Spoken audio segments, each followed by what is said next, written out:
Across the UK, online and on DAB. The wild man of late night radio, Iain Lee. Differently interesting nocturnal emissions from a legend of late night radio. On air and off the leash. The Late Night Alternative with Iain Lee on Talk Radio. We'll get you talking. So I don't want to go into too much detail because I don't want the whole of my first show back in a week to be about this owl, right? And also, can I stress, I don't want any of my fans to do revenge attacks on birds, and I'm certainly not down on the whole bird community. And I don't think that what this owl did to me today is representative of the owl community at large. It would have been nice to have got someone from the owl community to come on tonight and kind of, say that they disagree strongly with what this owl did. But I don't want anyone to go around attacking birds. I was attacked by an owl today. I don't know what type of owl it was because it was behind me. And also, I'm going to be honest, I wouldn't have recognised, I can't differentiate between owls anyway. I don't want to go into details, but I was out in a secluded area, and that's all I'm prepared to say about where I was. And there's a lot of speculation about why I was in a secluded area. And I did not. I came back from America, from New York, and it was very urban there. So I wanted to be within nature. And so I went to this spot, and it's just off the A4. I was unaware at the time that it was a popular spot for gay men to meet. I was unaware of that. I was unaware of that. And I don't quite know what happened, but I was walking along, and then suddenly I just heard this beating of wings, and there was the most intense pain in the back of my head. Just intense. And it was like, kind of, like tiny knives, sort of, in my head. It was incredible. And there was just a lot of flapping, and I didn't know what was going on. I thought I was being attacked by a human. So I turned round, and there, of course, there was no one there, but the pain, and it was a bird a raptor had clawed itself into my head, and so I'm trying to beat it off, and eventually it went, and I was in shock, right? I was in shock, and I carried on walking, and there were a couple of guys there in the woods, and they very kindly said to me, they recognised me from the jungle. Are you okay? I said, yeah. They said, you know you're bleeding profusely from the back of your head. And I put my hand around, and there was blood everywhere, man. And one of these guys very kindly drove me to a hospital, where I was looked after amazingly. I cannot thank the NHS enough. They saved, well, I don't know if they saved, I don't know if it was potential. Well, no, I think it was potentially fatal because I had to have a tetanus. And I lost, they told me I lost about a pint of blood. And it flipping hurt, man. It flipping hurt. And here's the amazing thing. They told me I had 7 or 8 scratches, 5 of which were very deep. Now, it didn't reach my skull, and there was no bruising on the brain, okay? But 5 of those 7 or 8 scratches were very deep, and that's where a lot of the blood was coming from. And they glued my head back together. Ever since I've been a kid, I've been terrified of having stitches. Terrified. I don't know why. I've never had them, but I was terrified. And they went, oh, no, we don't do that anymore. We glue it. We glue your head back together. And they told me that superglue was invented because of the Vietnam War. It's what they used to use in Vietnam. So they glued my head back together. If you're watching on YouTube, I've got a big old-fashioned bandage on my head, the kind that I kind of look like, sort of not the Invisible Man, but the Invisible Forehead. And I'm going to be honest, I'm very, very high on painkillers.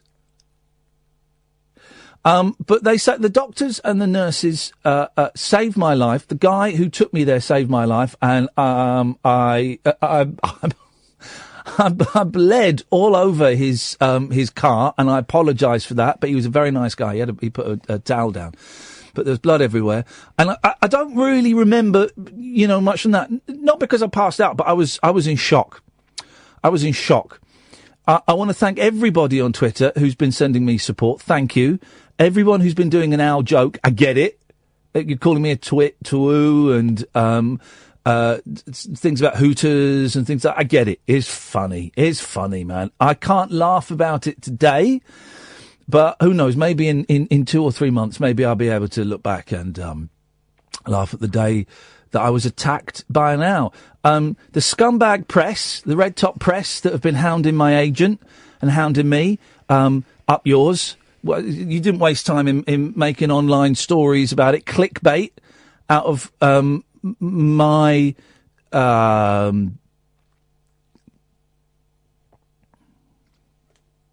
You all right? Yes, sorry. You're what? What was I saying? Making stories about your... The press making clickbait stories out of my misery. My life is not for your fun. It's me. I lost my train of thought a little bit. I feel a little bit nauseous. Right. I'm all right. I just feel a bit nauseous. But we're going to be okay. We're going to be okay. We're going to do the show. Well done to you. The other day, I've heard nothing but good things. I was in New York. Okay, I went to New York to see the Monkees, and they cancelled. They cancelled because because of the religious beliefs of one of them, because one of them is a Christian Scientist. And I'm kind of thinking, hey, I'm all for religious tolerance, but should have gone and seen a doctor instead of praying to the guy up there. Anyway, it only cost me $2,000 that I couldn't really afford. So I didn't hear much of the show. I heard bits and pieces of the show, and I saw the little videos that Talk Radio tweeted out. But when I got back last night, I listened to about the last hour and a quarter. I watched about quarter to midnight. I watched on YouTube as I was going through passport control and all of that. And I listened to the last hour on the way back, and I thought you and Katie were absolutely brilliant. I thought you were brilliant. And Thanks. No, I did. I loved it. I thought you were funny. I thought you and I'm going to say something that's going to sound patronising, but I don't mean it to be. I thought you sounded confident. And the reason I'm saying that is because I know that you were dead nervous to start with, because you've not hosted your own show for 15 years? Yeah, a long time. Something like that.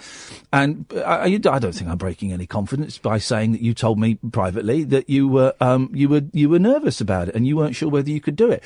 And I'm being sincere here. I saw what everyone said on Twitter. I know what I heard in the last hour. I'm going to listen to all of the shows.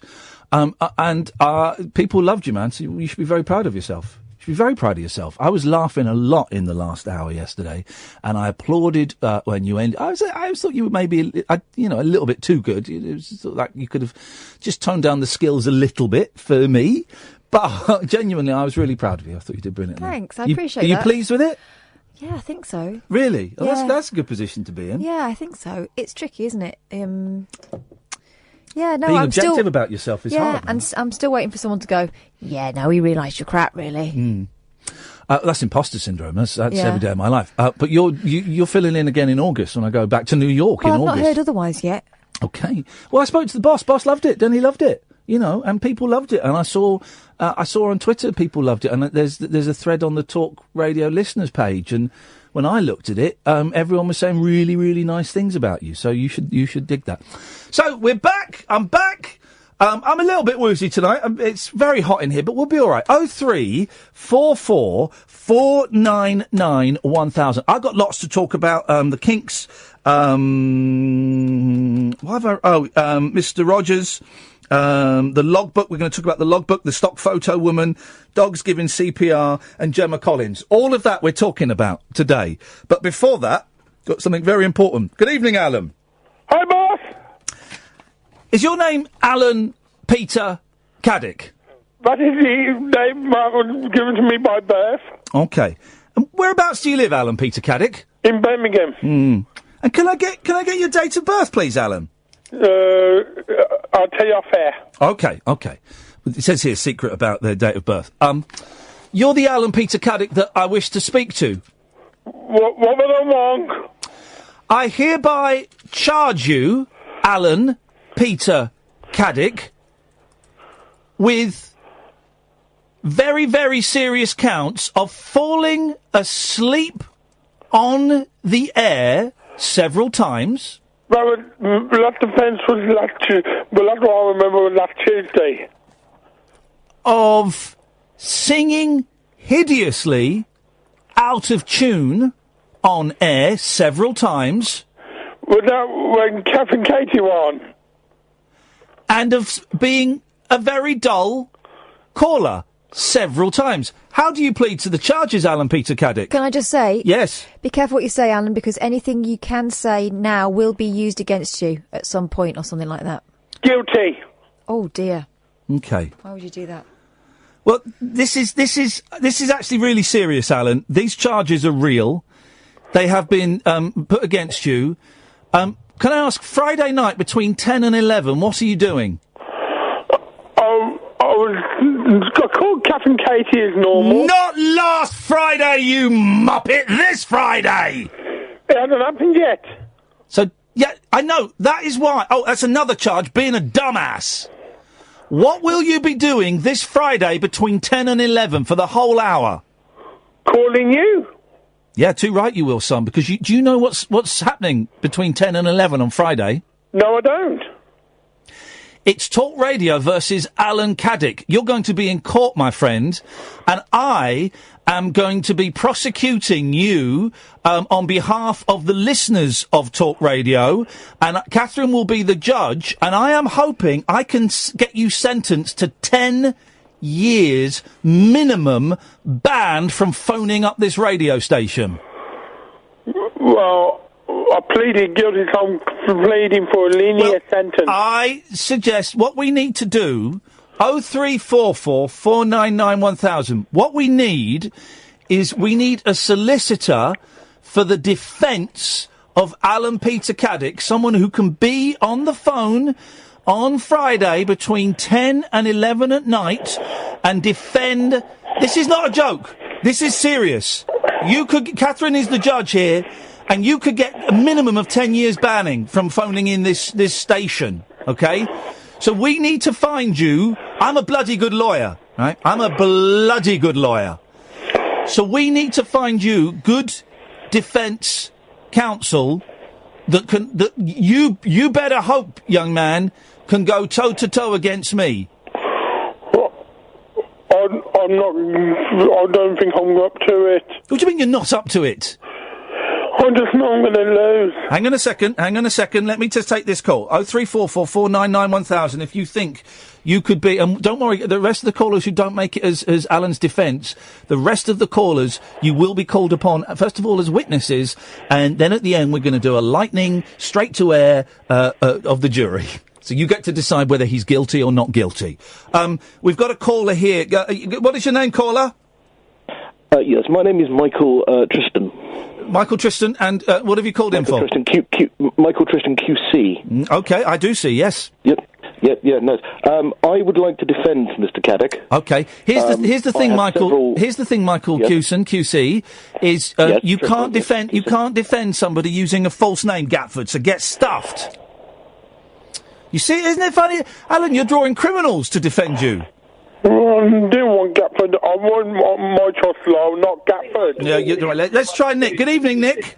Hiya. Alan? No, I'm no lawyer myself, but I just had a thought of someone to defend the chap, and that's, is it your regular caller Barry from Essex? Is it Barry? Well, there's Andre from Essex, and there's Barry from Watford. Barry from Watford. Barry talks like that. Poor impression. I mean? No, I can't do a very good impression. No, you know, Barry. You can't. No, so you're not up for the role yourself, Nicholas? I wish. Okay, well, you'll wish. Let's try. Hello, Lady Kadonk. Oh, for God's sakes! 0344 499 1000. Will anybody defend this poor? In fact, I shouldn't be doing this. I'm for the prosecution. You should be asking Catherine. This is excuse me, just a minute.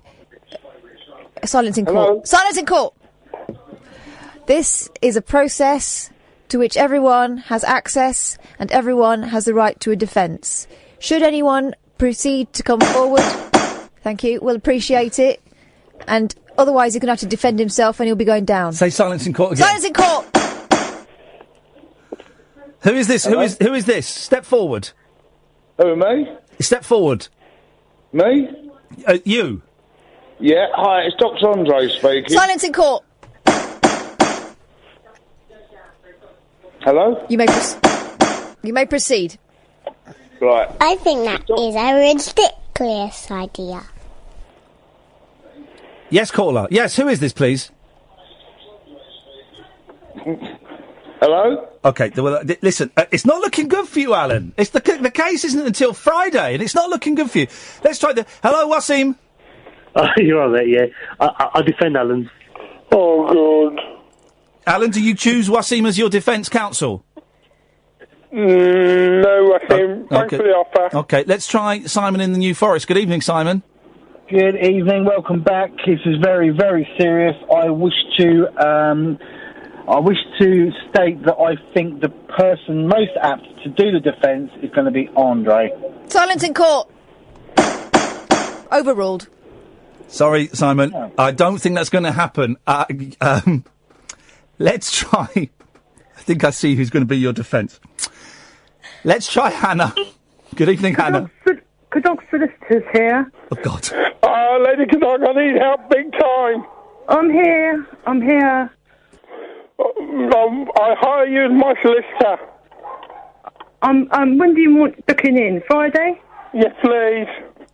The 12th there you go, you're booked in. Objection! What? What's your objection? She is not a trained lawyer. Is this correct? Bullshine. Right, yeah, language. Objection sustained. Language like that. Keep going. Keep trying them because we'll tell you what we'll do. We'll take a quick break, and Alan, when we come back, we might have found your solicitor. If you want to represent Alan Caddick on Friday, you've got to be free between 10 and 11. It's a serious trumped up serious charges. 03444991000. This is Talk Radio. The Late Night Alternative with Iain Lee on Talk Radio. We'll get you talking. 03444991000. This is very serious. We don't have to find the defence for Alan tonight, but Alan has been charged with some very, very serious charges. Catherine, would you like to remind the listener and Alan what these charges are? Alan Peter Caddick, you are hereby charged with falling asleep several times in the course of your calls to this programme, and also by grievously singing on a number of occasions. What's the other thing? It's been a bit boring sometimes. And also, sometimes, being dull. How do you plead? Guilty. Right, he really needs legal advice. You need to say not guilty again, Alan, otherwise we just send you down. He needs legal advice. We're trying to find a solicitor, a brief, who can defend Alan. You've got to be free between 10 and 11 on Friday night. I can't believe there are no professional persons listening to this show. No. 03444991000. Good evening, Zach. Good evening, Ian. Good Kath. Good evening. What can we do for you tonight, Zachariah? Bombaya, Mo Fire. Well, I just want to say, hope you're all right after your accident earlier. I'm all right. I've got an absolute... It wasn't an accident. That owl did it on purpose. I've got an absolute blinding headache, and I feel really nauseous. Apart from that, I'm fine. So thank you. Well, maybe the owl was an escapee from I'm a Celeb. Could have been. A lot of owls there. There's a thing called, this is a thing, and I had to have some blood tests, which I won't get the results back for 3 weeks. But there's a thing called owl AIDS. Owls have AIDS, right? This is why you don't see many owls anymore, because AIDS is decimating the owl community. So I've had to have a blood test for owl AIDS, and I'll find out in 3 weeks whether I've got it or not. I wonder what they would actually have to do. If you got it, that's just... it's incurable. You're stuck with it. Oh, okay. You're stuck with it, man. So I don't want... Well, at least you'd probably be the only celeb with... I think hasn't Bobby Davro got owl AIDS? I don't want to say that, because I don't know if that's true or not. We'll see. Zach, you don't want to represent Alan, do you, in court? He is a bit dull, yeah. Okay, well, if you can't have your brief saying that, Alan... No, he's fired. Well, he wasn't really. I think he didn't want the gig. I'll tell you what we'll do, Alan. Now this is serious, right? Look at this. Andy says, Ian, I'll do it with my defence. I'm sure we can get his sentence increased to 20 years. No, that's defeating the object. That's a good legal term there. It is defeating the object. I don't think that's legal parlance. It's Latin. What we'll do, Alan, it's not until Friday. You better not. We need him to post bail So to make sure that he doesn't do a runner and that he is with us between 10 and 11 on Friday. We need some security from him, because otherwise I can see him stealing his mum's passport and trying to... Oh, my God, passport. She hasn't got a passport, job done. Well, because he's stolen it previously No, and tried to she's escape never to had a Newcastle. passport. Sorry? She's never had a passport. Okay, all right. So you're not going to flee the country? I'm not going to flee the country. You're definitely going to be here on... Yeah, I'm definitely going to be there. When? Between 10 and 11 on Friday. It's up to you, Your Honour. What do you think? Do you trust him? I'm willing to give you the benefit of the doubt, knowing, of course, full well, Alan Caddick, if you try to flee bail, there will be heavy, heavy penalties. I'm well aware of that. Catherine will give you a spanking. Can I request a sidebar? A sidebar? I'm sorry, I don't know what that means. No, okay.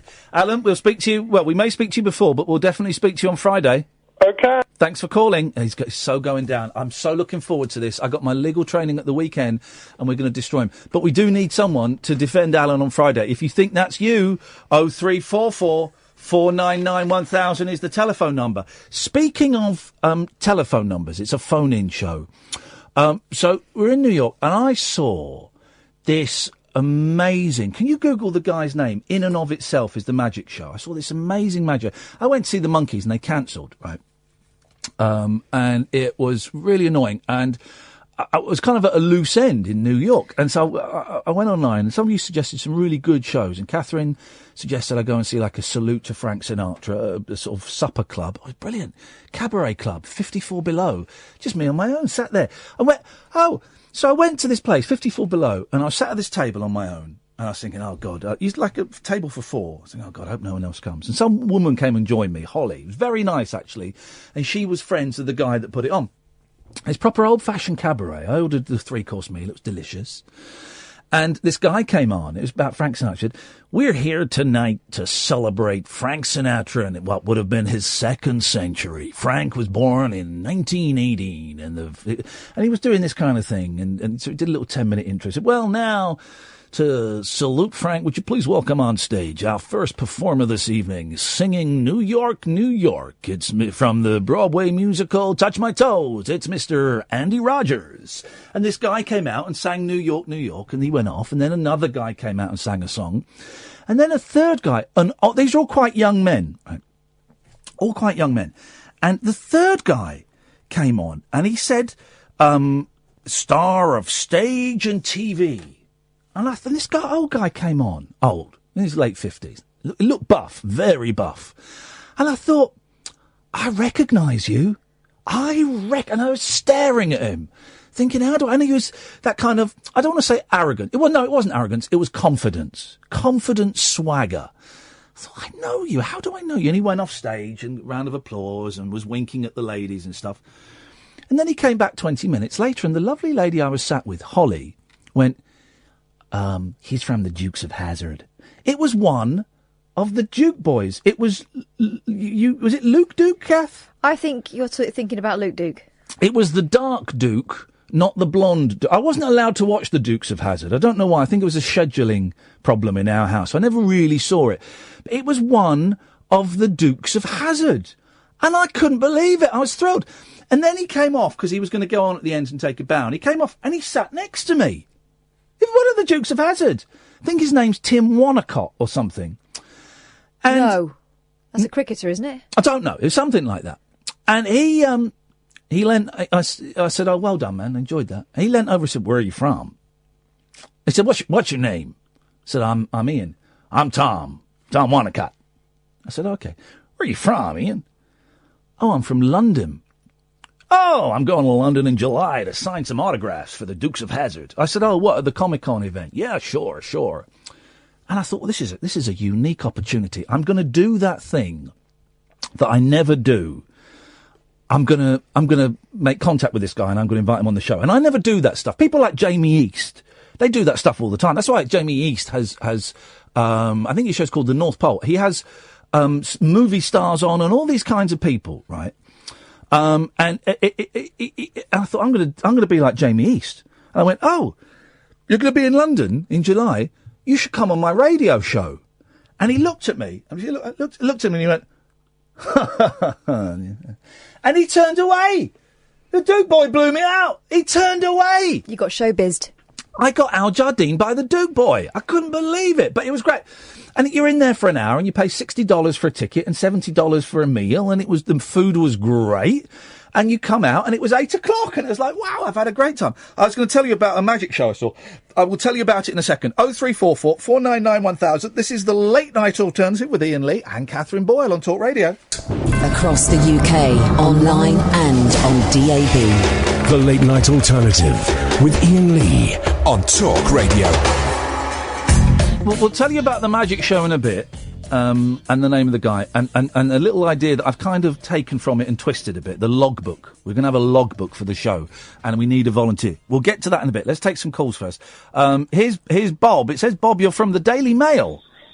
Yeah, hi Ian. Bob here from the Daily Mail. Just want to have a chat with the judge before the trial on Friday. OK, Bob, away you go. Through to Judge... What are you calling yourself? Catherine. Judge Catherine. Good name. Catchy. I like it.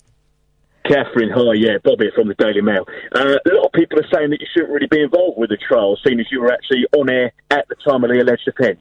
Well, I think that I would probably be the best placed person to do so, as I am always the neutral in this particular arena, and I'll be here anyway, so handy. All right, yeah, I didn't get any of that, I'll just make it up. A lot of other people are saying that actually a woman shouldn't be in charge of the trial. What do you think? You said people, what you mean is dicks. I'll just put down that you like dick. You put that down, I'll see you in court. Hey, this is the Daily Mail you're talking to, Catherine. I'm a High Court judge. Bob knows what he's doing. He's the day. You carry on, sir. I respect great British journalism. Mm-hmm. Thank you. Yeah, thank you. The last thing that I just want to ask you, Kath, is that a lot of people on our Twitter feed are saying that immigrants are going to potentially protest against the trial on Friday. Are you worried about that? Immigrants? Nah, those guys are cool. All right, I'll just say that you're terrified of immigrants.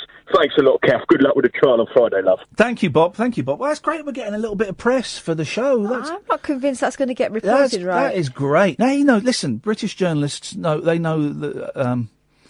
Good evening, Sally. Hello. Hello, Sally. Hello. I'm phoning to nominate myself as Alan's defence lawyer. Oh, now, OK. What are your legal qualifications? Well, I have studied law in the past, and I am looking to go back into it next year, so I have a little bit of experience. When you say studied law, do you mean you've watched Rinda or Judy?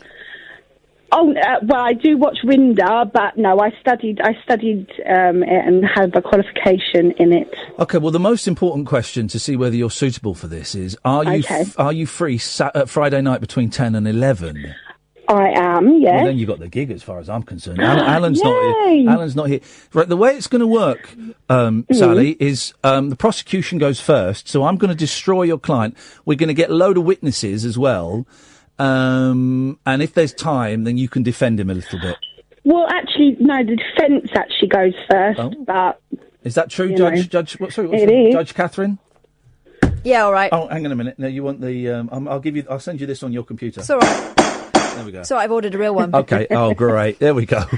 Could you provide me with all evidence and exhibits, please, so I can prepare my defence for Alan?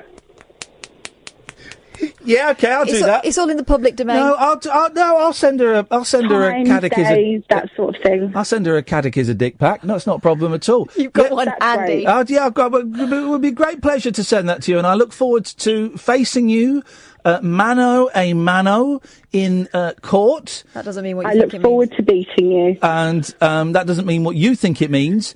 And then we'll get witnesses phoning in, and then at the last few minutes we're going to take 12 calls straight to air from the jury, and they will decide guilty or not guilty.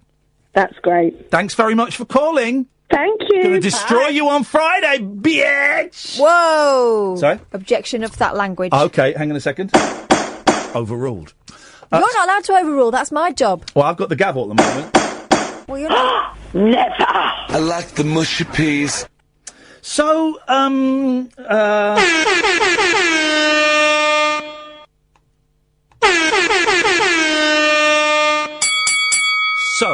Friday, 10 to 11. Listen to the ring on that. 10 to 11, it's going to be the trial of Alan Caddick. Be there, be prepared to pick up the phone, and we need you as a witness, guys. 0344 499 1000. So I saw this magician in New York on Saturday. I spent so much money, right? Because I bought these tickets for the Monkeys. I'll get refunds, but I bought these tickets and I bought the flights and I couldn't really afford it. And I booked a hotel, booked a boutique hotel. And what that means is you go in, there's a really nice lobby with loud music playing. So you think you're somewhere nice. Then you stay in a tiny room. And then I'd realised as well that I wanted to come back a little bit early. I was flying back Monday night, leaving at 11 o'clock Monday night, getting in 11 o'clock Tuesday morning. And I just thought, do you know what? I don't fancy having a day wandering around New York without a hotel. So I then paid $700 to come back 12 hours earlier. How stupid is that? How stupid is that? And then I had to buy tickets to go and see other shows. So I booked a ticket for Sunday to go and see this magic show in and of itself. And the magician's name is? Derek. Del Guardio. Derek Del Guardio, which some of you recommended, and John Archer, who we've had on this show, recommended. And then I realised that Sunday I was busy. So I had to buy another ticket for Saturday. So that was another $200. Anyway, I went and saw this guy's magic show. Flipping heck, man. It was amazing. It was directed by Frank Oz, Yoda, and Miss Piggy. And I don't want to spoil the ending, right? I really do want to spoil the ending. But don't spoil the ending. No, I'm not going to. I really want to, because the ending was so mind-blowing and so shivers down my spine that when it finished, I turned to the woman next to me. I went, well, that was effed, wasn't it? And because we both had the same thing happen to us. It was incredible. But he did some amazing... I will tell you one trick he did, right? One trick. And it's incredible. So he chose a member of the audience at random and got them to choose another member of the audience at random, right? And he got this woman down. She was in her early 60s, and he had a big pile of letters. And he pulled out these, he had about 30 letters, and he gave them to her. And he said, pick one of these. These are all letters, they're seals, they're addressed to me. Pick one of these letters, please. And so she picked one. And he went, if you look on the back, they've all got words written on, like partner, brother, sister, mother. What does yours say? She went, partner. He said, oh, have you got a partner? She went, yeah. Anyway, this went on for a bit. It was really good theatre, right? She opened the letter herself, and in it was a letter to her from her partner, who wasn't at the theatre, and she read it out. It was a letter to her from her partner. How the flippin' hell did he do that? He already knew her. Possibly she was a stooge. There's always that possibility. But the acting was cracking, was it? Oh, it was amazing. The shock on her face. But then it's America, the home of acting. I tend to think it wasn't a stooge, because then there's no real point in that. I tend to think it was a real trick. I don't think she was chosen at random. I think that would be a bit too much, that he had 200 letters available for all 200 people in the thing. So I get that, but it was incredible. Absolutely incredible. This guy is amazing. In and of itself is the show. That's one tiny trick in a whole hour and a half. If you go to New York, it's on for another few weeks. Go and see it. It was amazing. I suspect he'll be bringing it over to the UK because it was stunning. But one idea I've sort of nicked from that show, and this is where you come into it, guys, and I've twisted it a bit. In it, he talked a lot about ships. There was a running theme of ships. And he talked He's saying ships. Ships. And he talked about logbooks. You know, each ship has a logbook, right? And it got me thinking that this show, we don't have a logbook, okay? We've had a couple of Ofcoms recently. None of them have been upheld. Yeah, someone's keeping a record. But it means that if someone complains, we kind of have to go back online and look at and listen to the show and what happened in the show. So here's my thinking. We need a logbook, okay, where every detail of every show is logged. Can I show the people on YouTube the logbook we've got? I went and bought this. It's a nice one. It's a moleskin. So it's expensive. Red, soft thing. And you open the front page, and there's my name and address. This belongs, in case of loss, please return to Iain Lee, Talk Radio, 18 Hatfield, London, SE1, 8DJ. As a reward, $25, because I've got loads of American money, so $25, okay?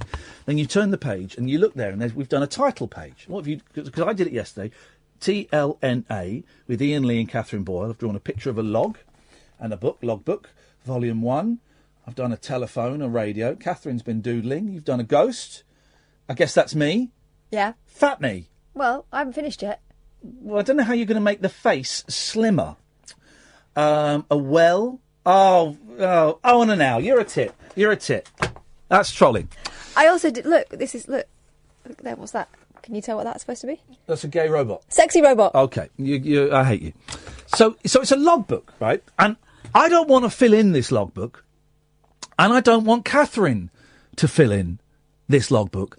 I would like you, dear listener, to fill in the logbook. Now, in my head, this is how it works. You phone up and say, you know what? I'd like to be responsible for the show's logbook. We then send this book to you tomorrow, and you get to keep it for a minimum of 2 days and for a maximum of 2 weeks, okay? A minimum of 2 shows worth, or a maximum of 2 weeks, okay? And while you have it, you fill in what happens in all of the shows. And you can do that any way you want. You can write it. You can do it in hieroglyphics. You can take photos and stick them in. You can do cartoons. You can type it up and staple it in. You can do anything you want. The one thing I will ask is don't put rude pictures in, because this might end up in the hands of some young people. That's all I'm going to say.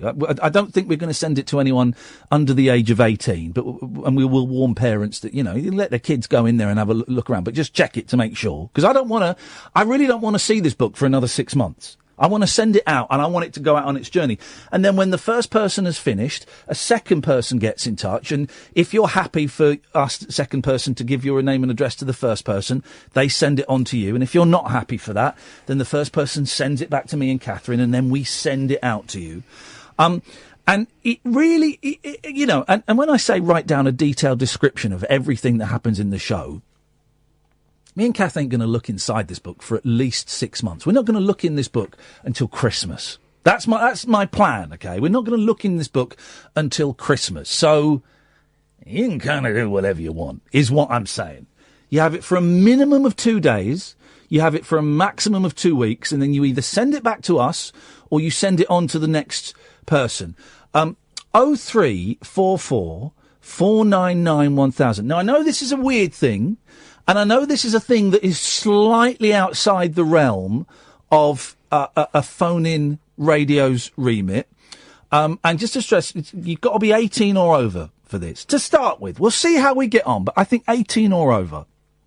And it's yours. You get to fill it and keep it in. And one day, it will help. Imagine next year, right? And we get a complaint about a show from August of this year, and we go, flipping it, what were we doing on August the 8th? Let's get the logbook. We do, and we can find it exactly, okay? So there it is. It's the late night alternative logbook. It will only get filled in if you guys decide to fill it in. All right. The phone number, if you want to take responsibility for this, it's like taking the school gerbil home. Yeah, or the class teddy bear. Yeah.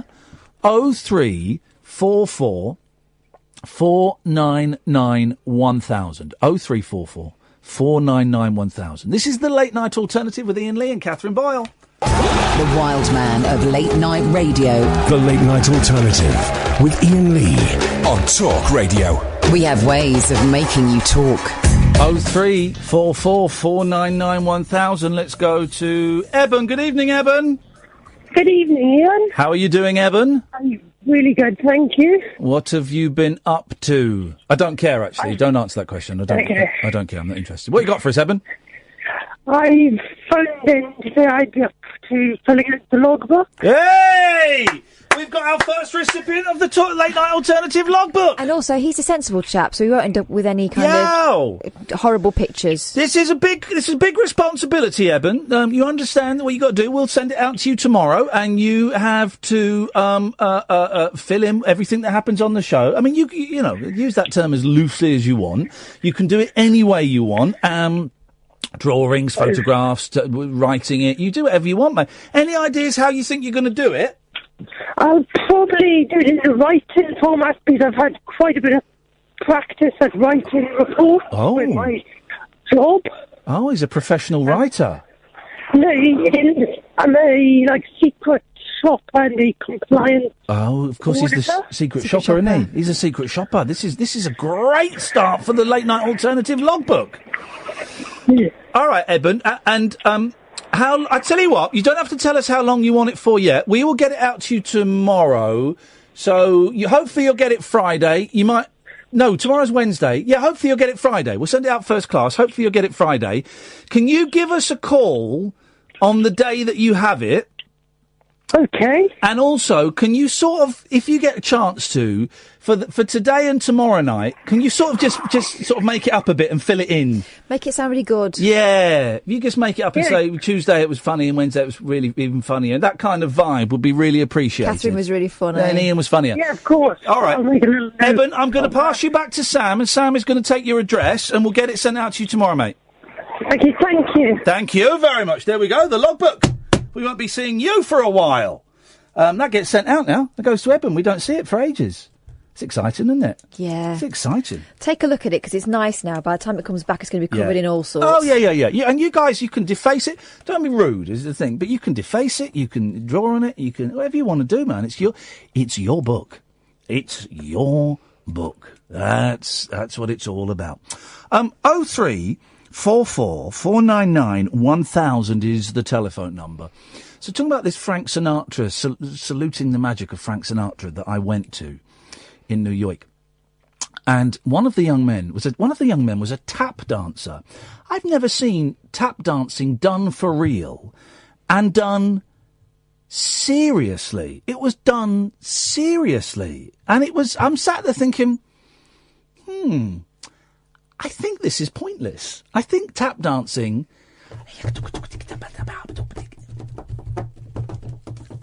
I used to do tap dancing. No. Mm-hmm. Yeah. Clickety, click. As an adult as well. I've done it. I revisited it.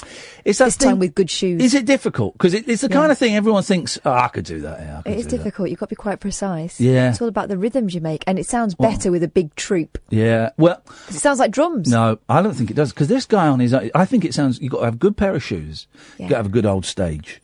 Because this guy... I mean, it was pointless and it was stupid and it was dumb. But it sounded... why does no other instrument sound like the tap shoe? Because if it were that good a sound, then surely like synthesizers and bon tempis would have like tap shoe as their third or fourth setting. Tap shoes has kind of fallen out of fashion, though, hasn't it? Here's the difference between my tap shoes when I was a kid and the ones I bought myself as an adult. Yeah.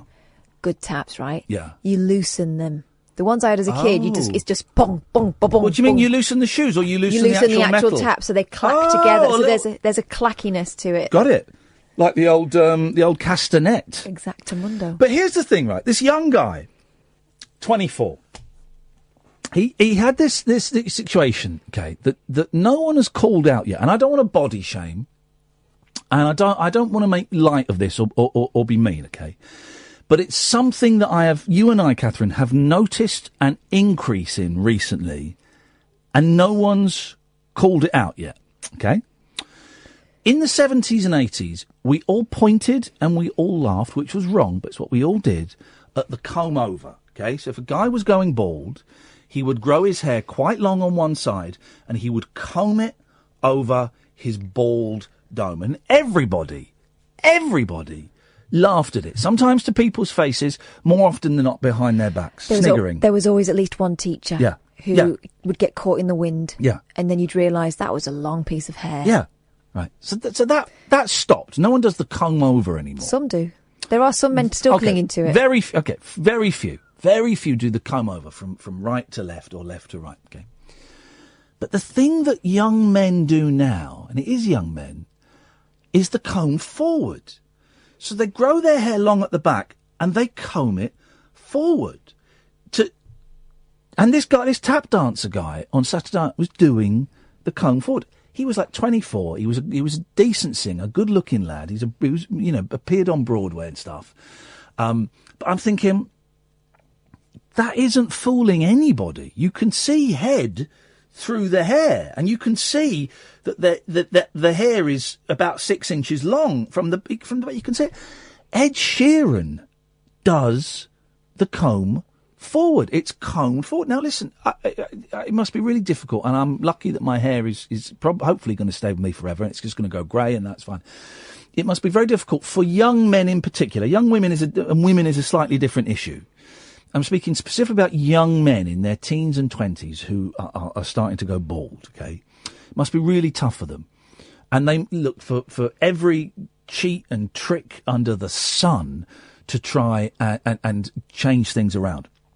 But. The comb forward fools nobody. It fools nobody. And imagine if Ed Sheeran came out one day with a Prince William haircut, skinhead, and took the hat off and went, guys, fell in love with an English man. She lived in an Irish band. And people would go, look, he's but the music's so good, I don't care. Well, the music's so good, I don't care. It's not really about his look, is it? I fell in love with an Irish man. He was going out with an English band.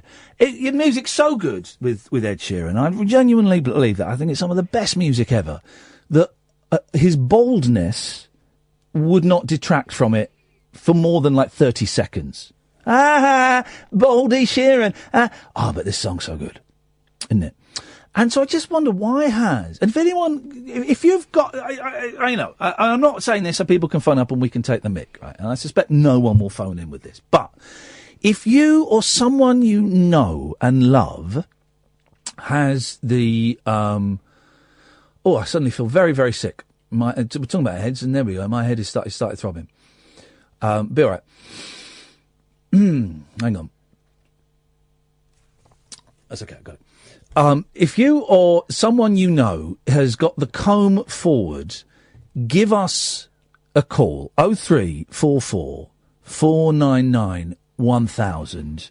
And if you've ever had a discussion, maybe it's your boyfriend or your husband, and if you ever had the discussion with them, I do think I've seen it a lot with gay men, and I wonder if, I'm going to say something really generalistic and actually it doesn't mean anything, but I'm going to say it because we've only got 30 seconds and I want to hear what you say. I wonder if hair, appearance in the gay community is more important. I think the heteros have caught up with that now. Right, yeah, you're right. It's all about grooming with them too. What were you going to say? I would really like to hear from someone, because I know someone very well, and I know it's horrible when you lose your hair. I know it's horrible. Yeah. There comes a point where you go, do you know what? Here we go. Yeah. And that moment, is it sad or is it freeing? Yeah. That's what I'd like to know. 0344 499 1000, the late night alternative with Iain Lee and Catherine Boyle on Talk Radio. Across the UK, online and on DAB. He has made a covenant with the night, and with the darkness he is in agreement. Uncut after-hours conversation for the up-all-night generation. The late night alternative with Iain Lee on Talk Radio. We'll get you talking. Evening, dear listener. The late night alternative with Iain Lee and Catherine Boyle, Mondays to Friday, 10 o'clock at night until 1 in the morning. You can listen on DAB, you can download the app, or you can go to talkradio.co.uk. And hello to everybody who is watching us live on youtube.com/Iain Lee. Hi there, guys. 0344 499 1000 is the telephone number if you want to give us a call. So when I was in New York and I suddenly had lots and lots of time to kill, I thought I'll go and see a movie. And I went and saw 2 movies, right? The second movie I saw on Sunday night was awful. Awful. It was called Tag. And it's about a group of guys. Have you seen it, Sam? Did you think it was awful, or did you think it was awful, right? So it's about these guys that have been playing tag for 30 years. And every month in May, they play tag. Right? I thought, that sounds... It's got the guy from Mad Men in it. John Hamm? John Hamm, yeah. John Hamm or Ham? Ham. Here's the realisation I made very early on in this movie. And I'd sort of been toying with this idea for a while, but I didn't want to say it because I didn't want to appear controversial. John Hamm can't do comedy. Can't do comedy. He cannot do comedy. OK, what comedies have I seen him in? Well, I've seen him in this, and also his character in Baby Driver is kind of doing a little bit of light comedy, and I thought there's a bit heavy-handed in Baby Driver, and in this he was lousy. So and I was just sat there, and 10 minutes into it, I was thinking, this is a bad movie. This is a bad movie. And then an hour into it, I went, oh, sugar, man, this is a really bad movie. When they started doing an extended comedy riff about a miscarriage, I thought, yes, this is perhaps one of the worst movies. Now, should there be any taboos in comedy? No, I don't think so. But there was lots of, but you faked a miscarriage! Big laughs in the cinema. And it was, I don't care, man, she faked a miscarriage. Oh, I was thinking, whoa, this is a little bit not funny. I think the reason why John Hamm isn't funny is because he already has a funnier version out there in circulation. Go on. In Rob Delaney. I don't really know Rob Delaney. I know what he looks like, yes. He looks like John Hamm, but he's funny. Yeah. So maybe they can't be too similar. But this film was an absolute stinker. Real stinker. And basically, it's this group of 4 or 5 guys, based on a true story of these people that have been playing tag for years. And at the end, they showed some clips of the people playing tag. The real, Jesus. And it was unfunny. It was just really horrible blokishness at its worst. Just, it was awful. But. I went and saw another film that had me in floods of tears. Won't You Be My Neighbour, the Mr. Rogers documentary. Now, Mr. Rogers over here, and Casif and George, I can see you, I will come to you in a bit, 0344 499 1000. Mr. Rogers over here is pretty meaningless. I don't think he ever came over here. And I was aware of him vaguely, but I don't really know why I was aware of him. And I knew he was a kid's entertainer. That's all I knew.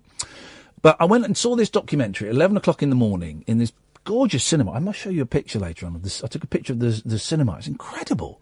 Like a really long, narrow cinema. And so he's this children's entertainer, Fred Rogers, from sort of like the late 50s, and he died earlier this century, and I think he stopped doing it sort of in the 80s. And the shows would always start with him coming into this house, singing this song, taking off his jacket, putting on a bright, colourful sweater or the cardigan, sitting down, taking off his work shoes and putting on some comfy shoes. I've seen it. It says, couldn't you be, wouldn't you be, could you be my neighbour? That's it. That's the fella. And he's very slim. He looked old even as a young man, very strong, side parting. He was a pastor. But it's not a religious show. It's not a Christian show. And he would kind of, tell stories and stuff. And then there's this little train, and this train would go through the wall into like a sort of puppet land. And there were puppets and a couple of real people. But he never went into that bit. But he did all the voices, right? And his whole ethos was that TV was too violent for kids, and kids were spoken to like they were idiots, right? And that their lives were not enriched by television. So he thought every kid deserved to be loved. And every kid deserved to be given an equal opportunity and respect. So bearing in mind, he's talking about shows like, I guess, Tom and Jerry, where they beat 7 bells out of each other. And the Popeye, where the moral is get strong and beat them up. Yeah, stuff like that. Right. And I was sitting there thinking, first of all I was thinking, right, well, where's the pedo thing? Where's the sex thing? Because there's bound to be a sex thing. Because we've had that over here, haven't we? With a lot of children's entertainers or people that were popular with children in the 70s and 80s being outed as rapists and sexual predators. And there wasn't one. There was a little bit where they went, was he gay? I don't think so. He was married. He had gay friends, and that was the only, kind of whiff of something alternative going on. But they kind of concluded it probably wasn't. And he said he was a Christian pastor, but he gave that up so that he could do children's entertainment. And it was incredible. They showed a clip from a show from 1968 when Bobby Kennedy had been shot. And it was the tiger, Daniel, the puppet, speaking to this woman, I can't remember her name. And he says, "Can I ask you a question?" "Of course you can, Daniel. You can ask me anything." what does the word assassination mean? This is a kid's show for like 8-year-olds, younger, in 1968. And she went, well, you know, Daniel, have you heard that word recently? He said, yeah, I've heard that a lot. She goes, well, it means someone's killed in a very sudden way and lots of people are sad. And Daniel goes, well, I don't want to talk about that now. Can we play a game? And she went, yeah, flipping heck. I got goosebumps thinking, but it was so just came out of nowhere. And I think that was the first time he did that blunt, I'm going to talk about the news thing, right? But then he did it a lot. He kind of addressed Vietnam. He addressed racism. He addressed all of these incredible things. He did a week of shows about death and talking to kids about death. And it was out of this world. Absolutely incredible. And then he kind of tried to do some adult shows in the 70s and they didn't really work. So he went back to kid shows and then he kind of quit. And then they would sometimes call him back for specials if something big happened. And the biggest one was 9/11. They got him back to do a show. Did they? On 9/11, yeah. And his wife said that was the one that broke him. And he couldn't do any more after that because he realised, actually, there is a lot more bad out there than he had perhaps... It destroyed him. It destroyed him that something so evil could take place and that people would then be presented with it telling a child. How do you explain 12 blokes, you know, hijacking aeroplanes and smashing them and killing 5,000 people? How do you explain that? Of course, conspiracy theorists, it was the government and all of that. But either way, how do you tell a 6-year-old what that is? And it's something that we've talked about when, I don't know if it was the Manchester bomb or the idiot on the road. And by the way, there's the story in the news today about that bloke who took the knives to Downing Street, right? 5 years he spent, I think, in Afghanistan training. 5 years training just to get arrested by the police at Downing Street. Have you got any knives on you? Yeah, you're under arrest. 5 years training for that! What a muppet! What a muppet! He didn't even scratch one of the coppers. They just busted him. 5 years training, man. I love that. He must be there going, oh, man, what a waste of time. I didn't even kick a copper in the shin. 5 years training. What was I saying? Anyway, so it's just beautiful. And there's some really lovely scenes of... there's some really lovely scenes of him meeting, like, underprivileged kids. And he's just sat there. These kids, and they cheer as he comes out. Like, this is in the 60s, like 65, 66. And I tell you, it was beautiful, and you can't do it now. But what was beautiful is he would sit there, and this little girl came up to him, 6 years old. Mr. Rogers, can I say something to you? Of course she speaks very slowly. Of course you can. I love you, Mr. Rogers. And then she puts her arms around him, gives him a hug, and gives him a kiss on the cheek. He can't do that now, unfortunately, because I think there's something in that. And he meets these, you know, really severely handicapped. There's this wonderful scene. I use the word handicap. Listen to me, it's because it was in America. This young girl is about 8 or 9. And her real pleasure is watching his show, right? And she's got some kind of brain injury, so she's not in complete control of her body, and she can't speak very well. And there's all these other kids, and I think her mum's there, and he leans forward and says, so, would you like to ask me something? And it was beautiful, because it takes her ages to get this question out.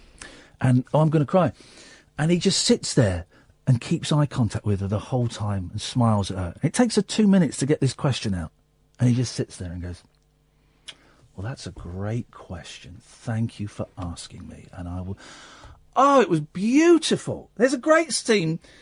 This kid who's dying, right?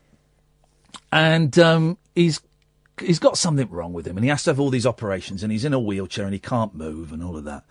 And he was going to start this really long, intense, painful series of operations. And his parents said to him, you know, again in the early 60s, this is going to be tough, son. Can we do one treat for you before you start this? And he went, well, I'd really like to meet Mr. Rogers. So he gets a guest spot on the show. And Mr. Rogers goes, well, we've got a special friend coming in today. Hey, Steve, how are you? And Steve comes in and on this wheelchair, and he says, wow, that's a great wheelchair. So what's wrong with you, Steve? And what's going to happen? And Steve says, I've got this disease and I'm going to have some operations. And he goes, wow, wish you the best of luck. would you like to sing a song with me? And this kid's face! And apparently they hadn't rehearsed the song. And he just said, would you like to sing a song with me? He's like, yeah. And Mr. Rogers starts singing to him, and this kid joins in, and it's stunning. And then they show a clip of him, this kid, Mr. Rogers being at this award ceremony, and this kid comes out as an adult. Oh, wow. And Mr. Rogers is in the audience, and he just runs up on the stage and goes, I can't believe it's you. And it's incredible. It's so beautiful, right? It will get really limited release over here, I'm sure. And when it does, I will let you know. It's going to get a limited release. But it's worth seeing because it's so stunning. It's all about love and positivity and art and performance and giving kids respect. And I was going to do this later, but let's do it now. And then we'll have the adverts, and then we'll have a little chat about what we did. He does this thing, right? And I was thinking, we do something similar to that, but I'm going to nick it exactly how he does it, right? And he would do this on television. He would get an egg timer, a cooker timer, and he would set it to a minute. And he said, right, we're going to have a minute of silence. This is on TV. And he said, during that minute, I really want you to think about somebody special who's got you where you are today. Oh. And they can be alive or they can be dead. But it's someone really important to you. Just have a think. So I thought we could do that now, right?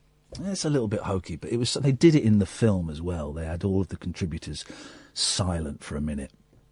It was beautiful. So this is what we're going to do. And if you want to call in afterwards and tell us who you were thinking of, you'd be very, very welcome to. And if you don't want to do it, then you don't have to. That's absolutely fine. But it's kind of a nice exercise, I think. I think we might do this from time to time in various variations. So we're going to have a minute silence. You can close your eyes. You can keep your eyes open. You can go for a walk. You can do whatever you want to do. And in that minute, all I'm asking you to do is to think of someone or people who have helped you get to where you are today. Okay? It's as vague as that. So you've got a minute, and we are going to start that minute in 3, 2, 1.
Who did you think of?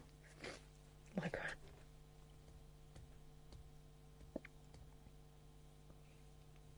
You okay? Was it nice? Yeah. It's sad because she passed away recently. Yeah, just give me a sec. You have a sec. Well, I was thinking of my mum, and I was thinking, actually, I've not been to see my mum for a while. And I will probably go and see her on Thursday, because it's been a little while, and I struggle with my relationship with my mum and stuff, but she ain't going to be here forever. And we're adults doing that, right? Imagine that on a show for 6-year-olds. How beautiful is that? I'm sorry you're upset, Catherine. I know, I'm all right. No, I know. I'm sorry you're upset, and I kind of sprung that on you, but that's it's nice to remember these people. You're very welcome. You're very welcome to call in and let me know who you were thinking about. 0344 499 1000. You don't have to, of course, and we'll carry on with the hijinks in a little bit. We've got Cassif and we've got George, and maybe we'll speak to you. give us a call. This is the Late Night Alternative on Talk Radio with Iain Lee and Catherine Boyle. The Late Night Alternative with Iain Lee. Unfiltered night talk with the original king of unconventional conversation on Talk Radio. We have ways of making you talk. 03444991000. Let's go to Angela. Good evening, Angela. Hi, evening, Iain. Good evening, Angela. I hope you're well. I hope you're well. And Have to mention the well. Okay. Yeah, talking about wells. Yes. Mm-hmm. I did that minute silence, and I was thinking of a friend. Oh, yeah. Oh, am I allowed to ask what friend? His name is Jim. Best friend I've had for 18 years. Yeah. And why were you thinking of Jim? Would have called me a plum. The other day I had a bit of a mental breakdown. Oh. But things got a top, and I thought, I think if he was around, I think when someone dies, your world falls apart, but you have to stay strong. Yeah. It's that thing, isn't it? Life carries on, and you stop all the clocks and all of that stuff, but you can't. It carries on. Yeah. But how did it feel thinking about him and remembering him? Bit strange, because when you know it's all for 18 years, it's a bit difficult. Yeah. And I nearly carried on walking. And a friend stopped me because they know me around here. Yes. They asked me, where's your safety point net? And I said, my library is Clearing Day. Yes. So they took me to the library and they saw I stayed there. Oh, God. What, you were doing this when he died? When you found out he died, or...? No, after we saw last week, it just kicked off. Last week. Oh, what, you were just wandering around looking a bit lost? Yeah. Oh, man. Yeah. Angela. Angela. How are you feeling today? You feeling a little bit more focused? A little bit more focused, yeah. I think there's other things going on, but that tick. Yeah. And I went to my doctor. Yeah. Look, I'm not very well, mate. As I've got a mental breakdown coming, and he wouldn't believe me at first. Why are you writing to your doctor? Why are you not going and sitting opposite your doctor? That's how it normally works, isn't it? No, I did write to him at first, and then I spoke to him, but he wouldn't believe me. Oh God! Well, you can go and get a second opinion. You're allowed to go and speak to another doctor. But I'm a bit better last few days. Okay, all right, Angela. Well, you hang in there, and thank you for letting us know about. It was Jim, wasn't it? Yeah. Thank you for letting us know about Jim. Thanks. Thank you, mate. Yeah. Take care. 0344 499 1000. Good evening, Kasif. Hoot, hoot, hoot, hoot, hoot, hoot, hoot, hoot. Hoot, hoot, hoot. Why are you pretending to be an old homosexual man from the 1920s playing a penny whistle?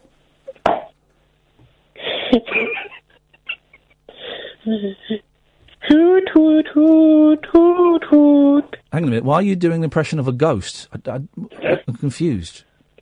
Hoot, hoot, hoot, hoot, hoot. Kath? Kasif, I think the universal impression of an owl is twit-to-woo, mate. Oh, you absolute bellend. You don't even know how to do an owl noise. It's twit-to-woo, twit-to-woo. The hooty and the hoot. No, they don't. They go twit-to-woo. When have you ever heard an owl go hoot, hoot, hoot, hoot? Hoot, hoot. Well, anyway, this was a silent owl, otherwise I would have heard him and I would have turned around and smacked him in the face and kicked him in the ghoulies. You ever, Kasif, have you ever been beaten up or attacked or anything? No, to be honest with you. Have you? What was the most painful situation you've ever been in? Why? Because I'll make the noise of the thing that caused you pain, and let's see how funny that is. That's how I nearly died, mate. Actually, it was a cramp muscle. It was a what? A clamp? I pulled my muscle when I was sleeping, and that woke me up. Flipping it! I'm attacked by a bird of prey, and I'm getting trolled by a bloke who hurt himself sleeping. Dear Lord, this is snowflake Britain. He's a Brexit boy. Dear God, listen to you pussy. I hate this phrase, but for you, this is appropriate. Man up. Well, you asked me for my most painful experience. That's it. That's when you were asleep, But, I was attacked by a bird of prey. I mean, owls and birds are afraid of humans. I mean, why do they attack you for? It must have seen you're a weaker human or something. It did not see me as a weaker human. Birds are not afraid of humans. Where did you get that from? Of course they're afraid. You see a little kid run towards pigeons, and the pigeons all run away. This wasn't a pigeon, mate. Pigeons aren't birds of prey. Pigeons are like rats, right? They're mice. This was an owl. An owl is a bird. An owl can turn its head 720 degrees. Wow, Iain, you did research on your opponents for the future then. I've been sat in a flipping hospital for 3 hours thinking I'm going to Google bloody owls. Sorry, Catherine. Sorry, you're right. I'm rising. Don't lose your rag. I am rising to Cassif's bait, and I. It wasn't even a very good impression. It's not worth it. Hoot hoot. Hoot hoot hoot. Hoot hoot hoot. Hoot hoot hoot. Hoot hoot hoot. Is that it, Cassif? You just phoned up to pick on someone who's been in hospital today and might have owl AIDS? You got what? Thanks. Hello? Good night, Cassif. Some people. Is this the kind of behaviour you've been encouraging since I've been away? I haven't had any of these plums. 0344 499 1000. Let's go to George. Good evening, George. Just George. Just George? Just George. Just George. With the Enchantress, I'm Rainbow George. Okay. But with you, I'm just George. Well, we're all different creatures at different. We are looked at through prisms, and through the prism, I'm seeing just George today. Okay, maybe that will change by the end. Maybe, but I look forward to an email or a comment on YouTube saying that I'm going off you, as often seems to be the case. I don't know. It's a very dreamy time for me. Very dreamy. It is really. I'm thinking of our film, and you're the wizard, and Kathy's the enchantress, and it's called Making a Prophet, and you're going to be the prophet. You're going to be the Wizard of Wonders, and that's dreamy. And I really sense the Rainbow Connection, and I was thinking about him before the minute started, but I do think that the spirit of Peter Cook is watching over us and playing a game with you. First it was the well, and then it was the owl. What's this Peter's doing? Is it a bastard? And the bandages round your head. What's going to be, because things come in threes. Well, someone said, is your next thing you're going to have your testicle ripped off by a swan? You know what? No, it's got to be your head. I mean, the while you were in the studio with your bandaged head, and now with the owl, you've got your bandaged head. So it's got to be a hat trick, I think. Well, yes. I hope not. I'm hoping against hope that that's it. That's enough of these ridiculous injuries. Yeah, but then in my mind, there are no accidents. Everything that happens is made to happen. Yeah. Everything is being directed. It's just started writing a lyric, sort of, could it be ? Oh. Could it be? Could it be? Did you see a video I sent you yesterday? I don't click on links. And it's not just your links, it's Lane's links, it's Catherine's links. Catherine was upset to realise today that she's part of my non-link clicking rule. I just don't click on links. Life's too short to click on links. Oh, no, it was in Hampstead yesterday at the highest point in London by the Whitestone Pond, with a 3-piece band, and we recorded something there, and I sent it to you, but you didn't bother to look at it. No, I didn't bother. Well, I didn't bother. You say bother. I have a rule, and it's a rule that I'm pretty strict with. I just don't click on links. I just don't do it. Yeah, no, even if you know who they're coming from. I don't click on links from Catherine, and she found that out today and was genuinely as shocked as you are about this. She's going, yeah, but you click on my links. I said, no, I don't. I do not click on links. Right. No, right. So everybody, stop sending me links. I'm not sending you links. Good. Ever again. No, good. No, you're saying that as though that's a threat. That's actually a good thing. No, that's fine. Good, because I will never click on them. Okay. Good. Good. Thank you. So can we look forward to July 13th? What's happening on July 13th? We're working.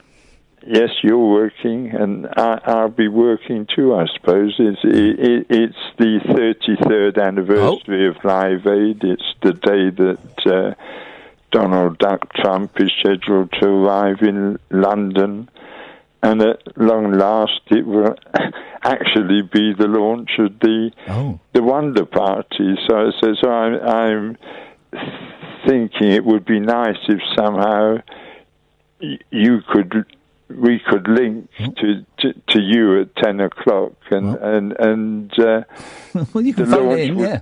Sorry? You can phone in. That's what I've said. Yeah, you can phone in, definitely. Well, it will be launched with a song, and so I thought it would be wonderful if you had an exclusive on that on Talk Radio on Friday the 13th. Oh, yeah. Of July. Sure. Okay. Sure. Why not? The launch of the party to end all. Okay, but if the song is rubbish, we'll stop it. No, the song is lovely, and I sent it to you. You didn't click on it. You didn't. I don't click on links. I just don't. Yeah, well, has the link now disappeared? I don't know. I see links and emails. I go, I'm not clicking on that. It's not. Don't take it personally. Honestly, Catherine is my best friend, and she was gutted today when she said, "You click on that link." I said, "Catherine, I don't click on links. What? Even mine? Yes, even you. I just don't do it." I lost my temper the other day. Oh, I used to have a terrible temper, and I can't remember the last time I lost it. Well, who did you lose your temper with, Catherine? No, because I understand that. Shut up. No, get stuff. Manager of a coffee house in Hampstead. Uh-oh. And because I'd gone to Hampstead because... Did he not click your link? No, there's a Maison Blanc site has been empty for a couple of years, and squatters moved in a few weeks ago. Just copying you. So I went there to try and connect with the squatters because I wanted to use their window to advertise the party on July the 13th. Yeah. But they're not on my wavelength at all. And what were they on? Skunk. Sorry? They're on a skunk wavelength, and he's on a pure Thai red stick wavelength. Why'd you say? I wish I was. Yeah, me too, man. Me too. I wish I was, but what is wrong with getting high? Hang on a minute. What did I say?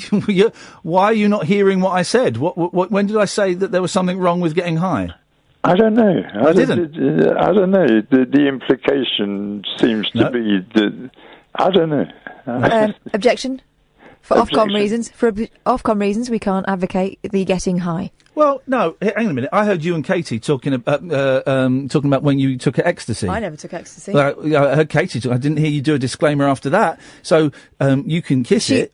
But then she described a really horrible thing that happened as a result of it. She got back with an idiot. She said she had a nice time. She made me want to take... I took ecstasy last night. Oh, here's your second Ofcom. I took an ecstasy last night. I took 3 ecstasies last night because I was listening to your show, and it made me start gurning and think, oh, I want that. And so I took drugs last night because of you. Wow. Yeah. They'll be in the mirror. And I'm going to listen to it on the podcast again, so I'll take more. Hampstead is the highest part of London. In what respect? Well, it is location-wise. Oh, location-wise. Okay.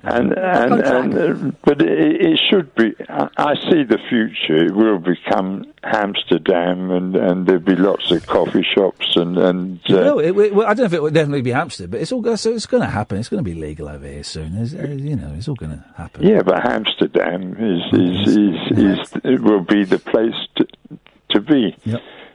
Yeah. Why not? George, listen, well, thank you for that. We'll speak again. 03444991000. Good evening, Matt. Hello. Hello, Matt. Hi, how are you? Yeah, I'm good, thanks, man. Apart from I've got raging headache, and I'm a great seeing big gash in the back of your head. chance to be a fine thing. And I'm seeing a little bit in double. Apart from that, I'm fantastic, man. So did it get you with its talons or with its beak? Bit of both, wasn't it? Well, I think the main thing was talons. I didn't feel any pecking. I felt kind of like deep scratching. Like it was trying to pick you up and carry you off. I think I might have gone up like a couple of inches. I think it might have pulled me up in the air a little bit. It's always nice to go up a couple of inches. Excuse me. He means his penis. Inside a vagina. Oh, I did no, I wasn't. No, not at all. Bumhole? I wanted to. Owls don't actually go twit twoo, or they do, but it means that there's two owls. Yeah, one goes twit and one goes twoo. Yeah, man goes twit and the woman goes twoo. Okay, we can certainly agree, Matt. They don't go toot toot toot toot toot toot toot. That's a kid with a recorder. Toot toot. Woo woo. Like that idiot was saying. Yes, he was a bit left field. Yes. I want to say that I thought your minute silence thing was a lovely idea, and I think you should do that again. Well, here's the thing. It totally nicked from Mr. Rogers, right? And I thought it was beautiful that he was doing this on a show for 6, 7, 8-year-olds. Wow, man, wow. Yeah. And I'm going to try something like that with my kids. And you know what? I think we are going to do it again, and we might play around with it a little bit and reframe the question. Can I ask who you thought of, if anybody? Yeah, I thought about my dad. He died 2009, and kind of miss him. Yeah. And also just about, you said a person that got you where you are today, and I am in a place at the moment where I don't want to be. So part of that kind of takes the edge off the nostalgia for me with him, because I think of some of the reasons why I am like I am is because of him. Yeah. Anyway, but, still, it was nice to have an opportunity just to sit and think about him. Good. Well, I'm glad, and they did this in the cinema, in the film, and it was just so beautiful, beautiful. And we often have silence on this show. And me and Kath think silence is the greatest. Oh. He did a thing that we do, Catherine. He did it. This is Mr. Rogers. He would do this on like kids shows, right? One of the contributors said, well, one of the tricks that Fred did was he would ask someone a question, and then when they answered, he would stay silent. And that meant they had to talk a bit more, and they would always give you a bit more than they'd originally intended. Now, this is a trick. I don't remember where me and Kath got it from. This is a trick that we've been using for a few years. It's a great one if you're interviewing like a politician or someone.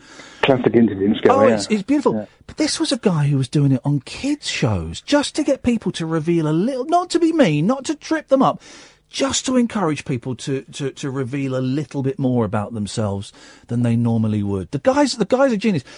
I tell you what we'll do, right? If it gets a screening over here, let's arrange a show trip, shall we? Let's arrange a trip. I'll keep an eye out. It's probably going to be London, guys. I'm sorry, but we kind of live near London. But if there's but you can organise satellite trips amongst yourselves. Yeah, people that talk to each other on YouTube and stuff. If we see that it's on, I'll find a screening, and I'm not going to pay for the tickets. I'm not stupid, but we'll invite you all down there, and we'll all try and meet up at the same time and sit together, and we'll go and watch it together. How's about that? When they did it in the cinema you were in, was the whole audience quiet as well for them in it? Well, yeah, they were. But then it was a film and people are quiet anyway. And it wasn't that big an audience, because I think it's quite a niche film, even by American standards. Yeah. But I tell you what there were a couple of instances during the film when people in the audience were openly sobbing. Now, obviously, this guy has been a big part of... These people were there, I'm assuming, a lot of them were in their 40s and 50s and 60s. A small audience, but I'm assuming that Mr. Rogers has played some part in their life. There is some nostalgia they associate him with being a kid or with their parents or with their grandparents or whatever. So I'm guessing that his persona has slightly more meaning for them than it did for me. I went because I thought it'd be an interesting documentary. I was in tears at bits of it. But these people were openly sobbing, and it was beautiful. It was beautiful. because of that. I'm going to... It may not even get a cinema release over here, and if it doesn't, I'm going to get the DVD, and we'll hire a cinema somewhere, and we'll. You'd think someone like the Prince Charles or someone like that would do it. Yeah. Well, I'm going to keep my eyes open, and if anyone spots it, won't you be my neighbour? Being screened anywhere in the UK, you send me an email and let's. Well, it might be time to call in that favour from the guy at the Regent Street cinema who was up for. Wasn't it Riley? Not Riley. I emailed him the other day. What was his name? Hang on. Ripley. That was it. Ripley Talbot. You know what? I might just do that. Hey, thank you for that, Matt. I'm glad. I hope the thoughts of your dad were pleasant ones. Well, yeah, mixed, but it's always useful just to kind of reflect for a minute, isn't it? Yeah. Anyway, thank you, Matt. Thanks for that. Take Glad care. to have you back. Ta-ta. See ya. There we go. A nice guy. 0344 499 1000 is the telephone number. Guys, do not update your Apple phones because the Talk Radio app does not work on the update. 2018, Talk Radio bosses, 2018. 0344. So we only just had a show hosted by two women that isn't about fannies. So it was a bit about. Oh, you're joking! A bit less than this one, though. 0344 499 1000. Gerard and then Dan. This is the Late Night Alternative on Talk Radio. Across the UK, online and on DAB. The Late Night Alternative with Iain Lee on Talk Radio. On the radio.co.uk, just trying to cash in on my misery. Iain Lee claims to have been attacked by an owl. Claims. And lose a pint of blood. Iain Lee kicked off his show on Tuesday evening by telling listeners all about being attacked by an owl earlier that day.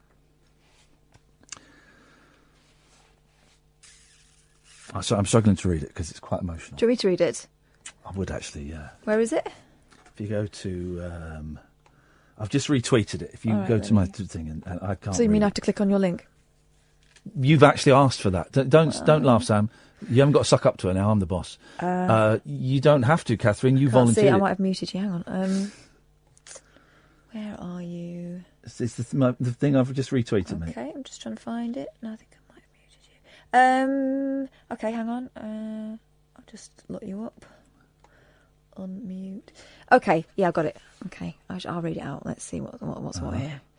Iain Lee claims to have been attacked by an owl and lose a pint of blood. Oh, dear. Iain Lee kicked off his show on Tuesday evening by telling listeners all about being attacked by an owl earlier that day. He says he was taking some time out. You're emotional too. In an area he never knew was popular for... He never knew. He says he was taking some time out in an area he never knew was popular for gay men to meet up when an owl attacked him from behind. He made it to hospital with the help of a stranger who drove him all the way there and used a towel to stop the blood from making a mess in his car. He later tweeted a photo of himself in a wheelchair, all bandaged up, saying his head had been glued back together. This is excellent storytelling, by the way, whoever wrote this. Is there a name? No. Why wouldn't you put your name on this? Oh, I know. Iain said he might not make the show, but he appeared as usual after the 10 p.m. news for his Talk Radio show. Oh. That's two shows in one sentence, mate. I mean, my dad would have had a red pen on this. Come on, please. He joked that he should have an owl, don't know why there's a capital letter on the O, representative on the show to apologise on behalf of the owl which attacked him. Okay, two owls in one sentence. Not long ago, he says he fell down a well and often makes up pretend situations for his listeners. Sorry? Apparently that's English. Not long ago, he says he fell down a well and often makes up pretend situation for his listeners. Well, that's not true. It's not true. I mean... Okay. The paragraph about the gay men again. He liked that one, didn't he? Okay, here we go. I didn't. People now... I'm just worried that people are going to read that as I was there gay cruising. Well... And I genuinely didn't know. It's Kevin Spacey all over again. Well, no, it's not quite that. No, I'm talking about the other. Oh, he says he was taking some time out in an area he never knew was popular for gay men to meet up when an owl. Sorry.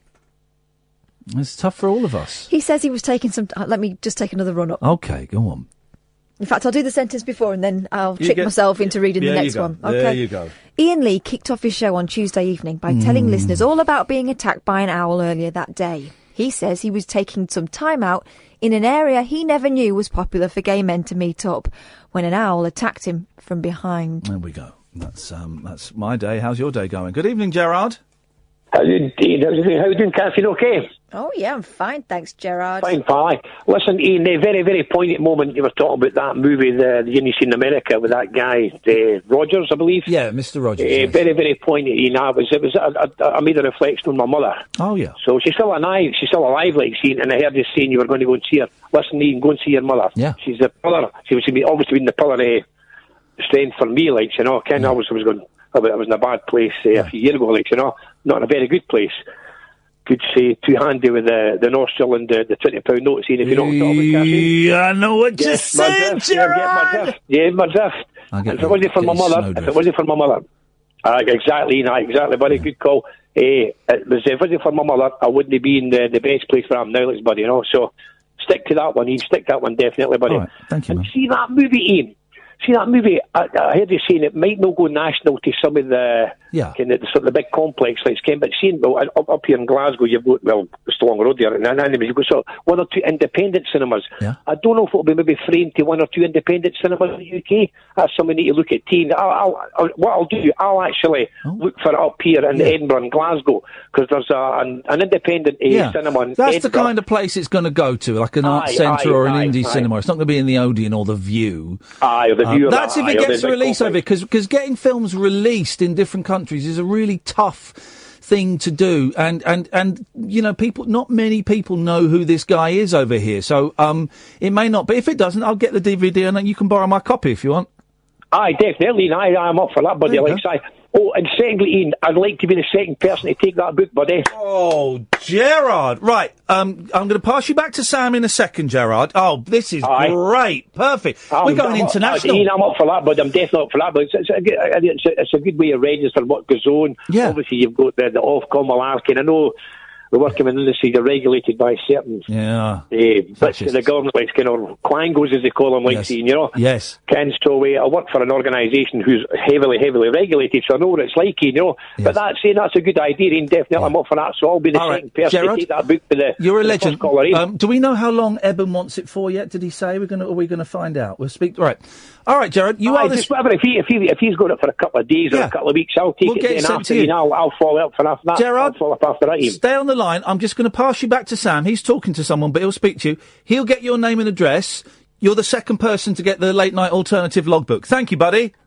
Ian, thanks again, and all the best with your heat, pal. All the best, buddy. Thank you, fella. I appreciate that. Hey, this will be great. This is going to be a slow burner.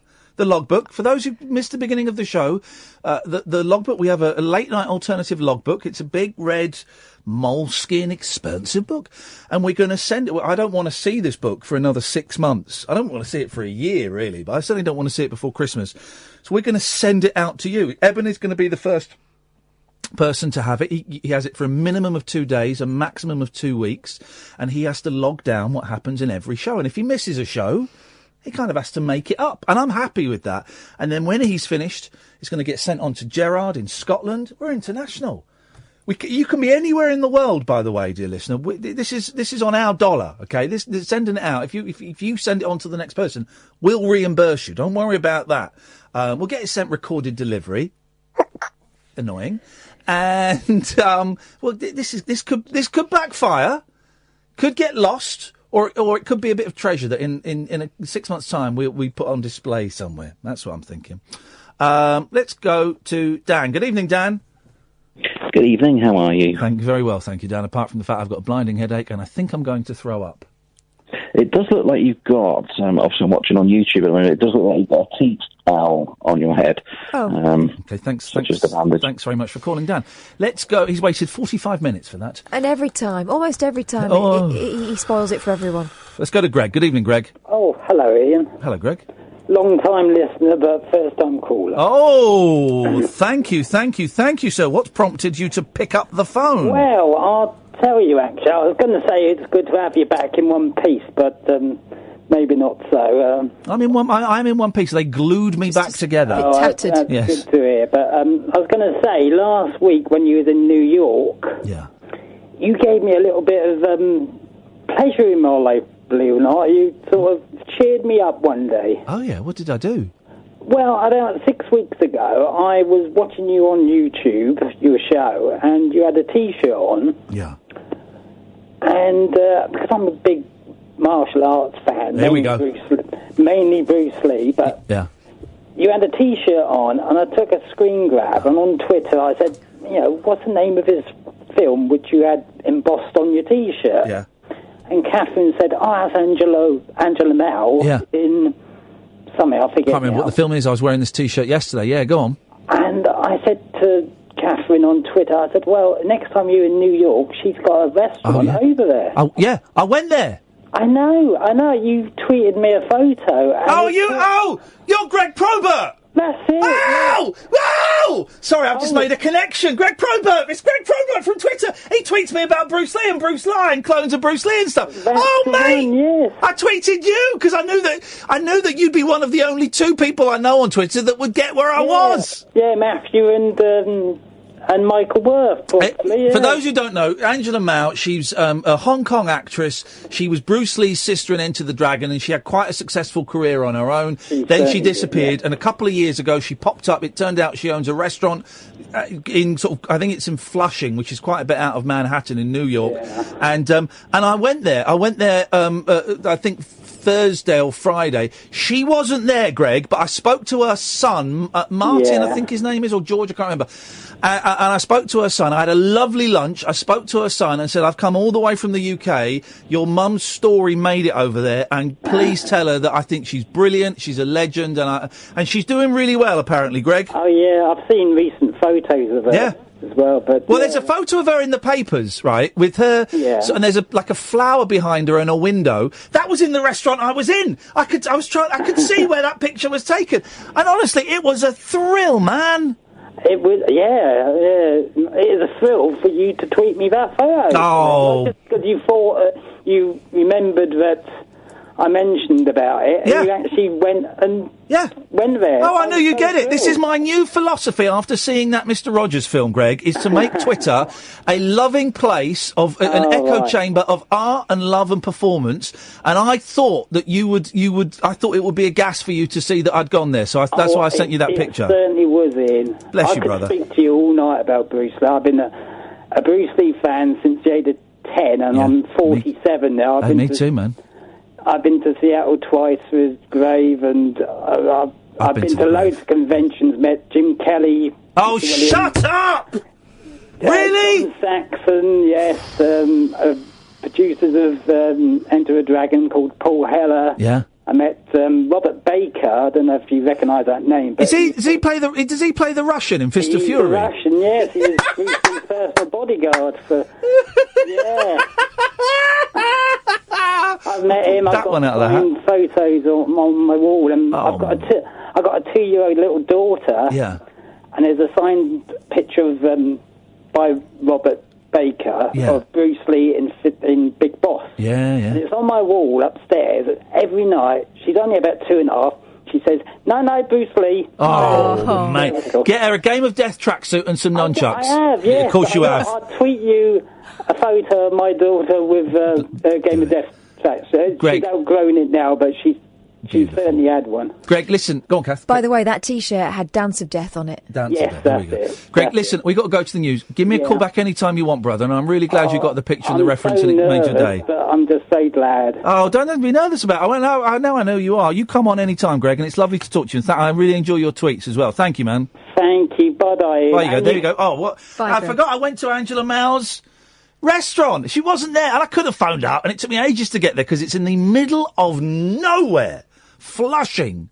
But I took the subway and then a bit of Uber Pool, and great food, man. Great food. She wasn't there, but I met her son, and it was just a thrill. And he was touched that someone had remembered. Yeah, I think his name's George, because I read it and I said, you George? He went, yeah. I said, you owe me money. Only joking. I come from the UK, and I just want to say that your mum is awesome. He's like, from the UK? I said, yeah, that story broke a couple of years ago. Talked about it on my radio show. Your mum is a legend, man. You said she was a hero, didn't you? Yeah. That was lovely. 0344 499 1000. This is Talk Radio. Across the UK, online and on DAB. Take a far-out trip into the twilight zone of late-night radio with Iain. Unmissable late-night radio with the original king of unconventional conversation. Make contact with Iain Lee. The Late Night Alternative with Iain Lee on Talk Radio. Oh, man. 0344 499 1000. I feel quite...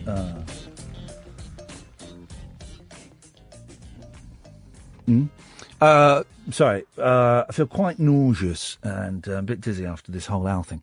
Anyway. We've got no phone call, so you can call in now.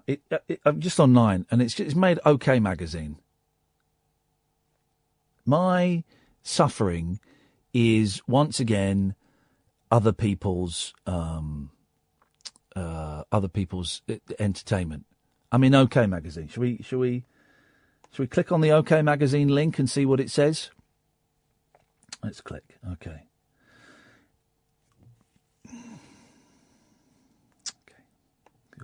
You'll accept all of the cookies. I'm in OK Magazine, Catherine. Oh, yeah? Not OK Magazine. Iain Lee is viciously attacked by an owl, leaving Star bandaged and in shock. Iain Lee has revealed he's in shock after being viciously attacked by an owl. There's a picture they've put in OK Magazine. It's a good shot. It's me outside the hospital there, looking quite pale. Brave, though. Very, very brave. Did it say pale but brave? I'm a celebrity, get me out of here. Star Iain Lee told his followers about the unfortunate incident, revealing he may not make his Talk Radio show. Iain tweeted, "Sorry guys, not sure I'll be able to make it. Sounds like a joke, but it's not. Just sitting in A&E with blood everywhere." Iain Lee... Oh, Jesus, they put a picture of an owl in there. They should... Trigger warning. I'm going to scroll past it. Does it say anything about you went somewhere and you never knew it was a... Tell me when I've gone past the picture of the owl. Oh, that's a nasty one as well. Keep going. Jesus. And it says underneath that picture of the owl, it says Iain was attacked by an owl. In a later tweet, along with the picture, Iain revealed he'd been bandaged up by doctors and was in shock. Sharing a picture of himself heavily bandaged and giving the camera a thumbs up, the comedian said, I'm not a comedian, "OK, the doctors here are incredible. I've had a tetanus and a few other injections. They glued the scratches on my head back together with glue." Despite his injuries, Iain is planning ahead on planning to go ahead with his radio. I can't read properly. Despite his injuries, Iain is planning to go ahead with his radio show, writing, "I'm woozy and in shock, but fingers crossed he'll be on the air tonight." Iain's owl attack comes after he fell into a well and hurt his ankle on Thursday the 29th of March. Oh, yeah. Apparently I tweeted, "It is not metaphorical, it's an actual well. This is nuts. Phone dying. Help is coming, but I'm a bit shaken." I mean, there should be a Pride of Britain in this view, I think. You would think that there'd be... Do I nominate myself? Let me have a look. For that? See how it's done. Digital Spy. What does Digital Spy say? Pride of Britain. Because if someone has to nominate me, could you do it? Yeah. They've got that picture there as well. I think we might have missed it. Do you have to do it in a certain time? Or I don't know. Can we... You can be brave any time. Yeah. OK. I'll have a word with Orders about it. She knows, doesn't she? Alexander Armstrong and Richard Osman have been replaced from... Oh, no, they're joking. Hey, can you find that interview with Gemma Collins? Oh, right, yeah. Have you read it? No, I've heard tell. Mate, it's funny. I'll get you to read it out. It's funny. The GC. The GC. 0344 499 1000 is the phone number if you want to give us... Hey, good news. The Kinks are getting back together. Woo. The Kinks are getting back, the three surviving original Kinks. Ray Davis, Dave Davis, and... Well, I can't remember the drummer's name. Mick Avery. Well done. Are getting back together. The original bass player, Peter Quaife, has died. The second bass player, Jim Rodford. Jim Rodford. Yeah, he's died. So all I'm saying is, guys, I play bass. And if anybody is struggling to remember any of the lyrics, then we've got somebody who can help you guys. There we go. The GC. Do you want me to read it? Yeah, go. This is Gemma Collins, the young lady from... Where's she from? Made in Essex. Made in Essex. No, The Only Way is The Essex. Only Way is Essex. Okay, yeah. Sorry, I mixed them up. Yeah, you shouldn't... And interviewed by Dan Wootton, our very own Dan Wootton. Dan Wootton, he works here. Dan Wootton, Catherine likes his show. Dan Wootton, he's a bit of a shit. No. Oh, look at you, you bum Dan Wootton. He's not written anything about me yet. I like Dan. The way he writes. When does Dan do a show here? He does a show here. He sometimes fills in. He's been doing cover shifts. When Eamon stay-at-homes doesn't bother. I take that back, Dan. You're not an SH1T. You're a good man. Only because you could write dirt about me. Right. The way he writes as well is exactly how he speaks, so I'm going to have to resist Is this the doing the interview voice. for Now magazine? No, Dan Wootton talking to him there. No. You want to find the transcript of the interview from the Now magazine. Yeah. It wasn't Dan Wootton's interview. No. It's an interview about her book. Okay. And fair play to the Now journalist and the editor of Now. They put that interview in word for word. It is... Someone tweeted a picture of the page. Have you got it? I don't click on links, mate. Is it this? Celebs Now? No, mate. No. Exclusive Gemma Collins interview? Right, but you don't... No, but you don't want to see... Why is this so difficult? You don't want to see extracts of it. You want to find...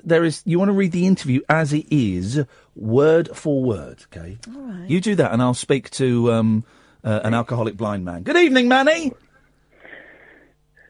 Evening. How you doing, man? I joked about you being an alcoholic blind man, but I'm hoping things are on the mend. Not necessarily your eyes, but your soul. What's going on for you, brother?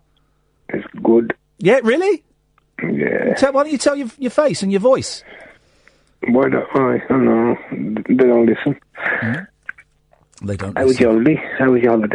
It was all right. It was all right. Did you have a good time? I had some great times. I saw some good shows. I met up with Keith and the girl. I met up with Imani Coppola, and we planned how to murder. We got a great way of murdering people, me and Imani. And ate some great food. Did a lot of walking. Did a little bit of shopping. Got a nice jacket. You know, it was good. It was good. Thank you, man. He was a bit rude, wasn't he? The man from the Luke Duke or Bo Duke? I think it was Bo Duke you're on about. I don't know which Duke it was. He just laughed at me, you know, and I thought, all right, screw you. You should have put a bit of charm on, shouldn't you? You should have put a bit of the southern charm on, but I didn't. Should have grabbed him. Well, I wasn't going to grab him, mate. They've got guns over there. That's all I know from the Dukes of Hazzard. Kath's done a very nice show for a couple of days. Okay, for a couple of days. Oh, funny, because she was on for 4, so only 2 of them were any good. Good. Those are the stats I like to hear. Her and the other lady. Don't tell her. But I thought they were both. I thought they were both brilliant, and I was very, very proud of their best. How come? What happened with this owl? I never heard about this. When did that happen? It happened earlier this afternoon. I got attacked by an owl in the countryside. So, yeah, it's dug its talons into my head, and I'm all right. I'm a bit out of it, but I'm quite high. And why are you going to take 3 weeks to get your blood test? That's for the owl aids. I've had a tetanus. And the owl aids, it just takes 3 weeks. It's unlikely. It's mainly northern owls that have it, but southern owls generally okay. But it's a risk. It's a risk. It's a real risk. I hope it's good news. Thanks, Manny. Have you found that thing yet, Catherine? Yeah, it was the right place, and you told me to look in a different place. Well, can I see someone taking a picture of it? Right. But this is the actual transcript there. It's there. Okay, so all right. Thanks very much for your interference. It slowed everything up. And someone has got a little bit TBFHB. You know what I'm saying, man? TBFHB. TB F for Freddie, HB. TBFHB. It's a well-known phrase or saying, Manny. You've got 30 seconds to try and work out what it is, and your 30 seconds starts now. TBFHB. There's £1 million at stake here, Manny. It's a well-known phrase or saying. It's going to be rude, Aid. It's not rude. I don't know. I'm not going to waste your time. You've got another 19 seconds. It's too late. TB. Would you like one of the words? How are you, Kat? No, don't. Would you like... The second word is big. Big. T-big FHB. Big. The big fat house. Oh, Manny. Too big fat house. Well, she does live in a fat house, actually. But no, it's too big for her boots. Too big for her boots, Manny. I am uppity and proud. There we go. Are you happy? You good? Yeah, I'm all right. You've done a good show, didn't you? Okay, thanks for calling, Manny. I love Let's Manny just go so to much. the adverts. The wild man of late night radio. The Late Night Alternative with Iain Lee on Talk Radio. We have ways of making you talk. So, let me just take this. Hello, caller. Hello. Hello, yes, you're on the air. Is that Iain Lee? Yes, it is, caller. You're on the air. Oh, I can't hear you, mate, on digital radio. I've got you on my phone at the moment. Okay. Well, you phoned in. Yeah, I phoned in because I can't get you on my DAB radio, but I'm listening to you through my phone at the moment. Now, this is interesting, because I know that the app no longer works if you so don't update your iPhones, because that will stop the app working. Nice work here, Boffins. But are you saying there's a problem with DAB? Yeah, on DAB, you see, you come through, and then every now and again it fades out, and you just go away again and then come back in about I think 4 or 5 minutes. I think you've got a crap radio. That's all that is. No, it's quite a good one, Ian. Right, so if I walk out into the office and get the DAB radio there, and walk back and bring it here and play talk radio, are you telling me it's going to be fading in and out? Yeah. Right. Your voice will come through, and then all of a sudden there'll be no voice, and then it'll come back again. That's what it's over here. I'm in down near Brighton, in East Sussex, so... I'll get the radio and walk it out.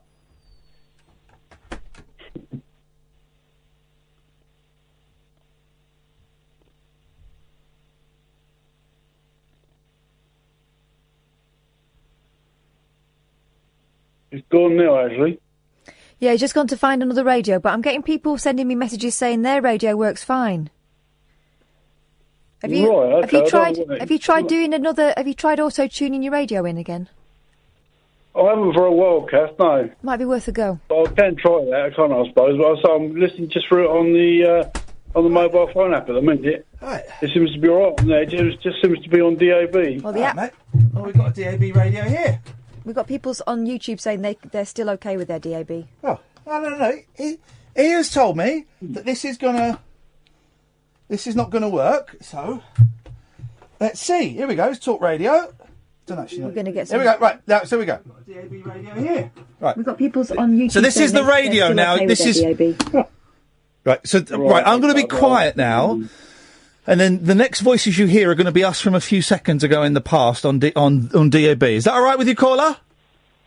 Yeah, okay. Yeah, no worries. Here we go. Right, here we go. Radio's on. Here we go. Okay. Right. So right, I'm going to be quiet now. And then the next voices you hear are going to be us from a few seconds ago in the past on DAB. Is that all right with you, caller? Yeah, okay. Yeah, no worries. Here we go. Right, here we go. Radio's on. Here we go. Okay. Right, so right, I'm going to be quiet now, and then the next voices you hear are going to be us from a few seconds ago in the past on DAB. Is that all right with you, caller? Yeah, okay. Yeah, no worries. Here we go. Right, here we go. Radio's on. Here we go. Okay. Right, so right, I'm going to be quiet now, and then the next voices you hear are going to be us from a few seconds ago in the past on DAB. Is that all right with you, caller? Yeah, okay, yeah, no worries. Here we go. Right, here we go. Radio's on. Here we go. Okay. Right, so right, I'm going to be quiet now, and then the next voices you hear are going to be us from a few seconds ago in the past on DAB. Is that all right with you, caller? Yeah, okay, yeah, no worries. Here we go. Right, here we go. Radio's on. Here we go. Okay. Right, so right, I'm going to be quiet now, and then the next voices you hear are going to be us from a few seconds ago in the past on DAB. Is that all right with you, caller? Yeah, okay, yeah, no worries. Right, here we go. Radio's on. Here we go. Okay. Right, so right, I'm going to be quiet now, and the next voices you hear are going to be us from a few seconds ago in the past on DAB. Is that all right with you, caller?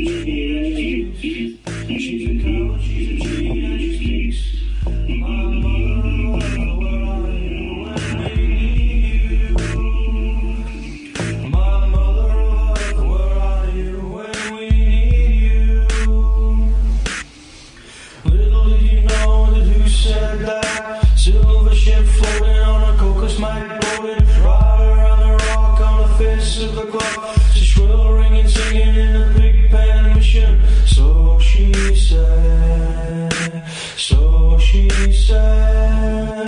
She's a coward, she's a cheat, and she speaks. She's a coward, she's a cheat, and she speaks. My mother of earth, where are you when we need you? So old the time, so young the boy. Why do they scream? Why do they bark? It's all unknown. I must perform the window ledge to which I'm drawn. The ocean which I try to swim stretches out and sucks me in. It's all super oceanic ministerial divinity. 36 chambers in this facility. She's a coward, she's a cheat, and she speaks. She's a coward, she's a cheat, and she speaks. My mother of earth, where are you when we need you? My mother of earth, where are you when we need you? My mother of earth, where are you when we need you?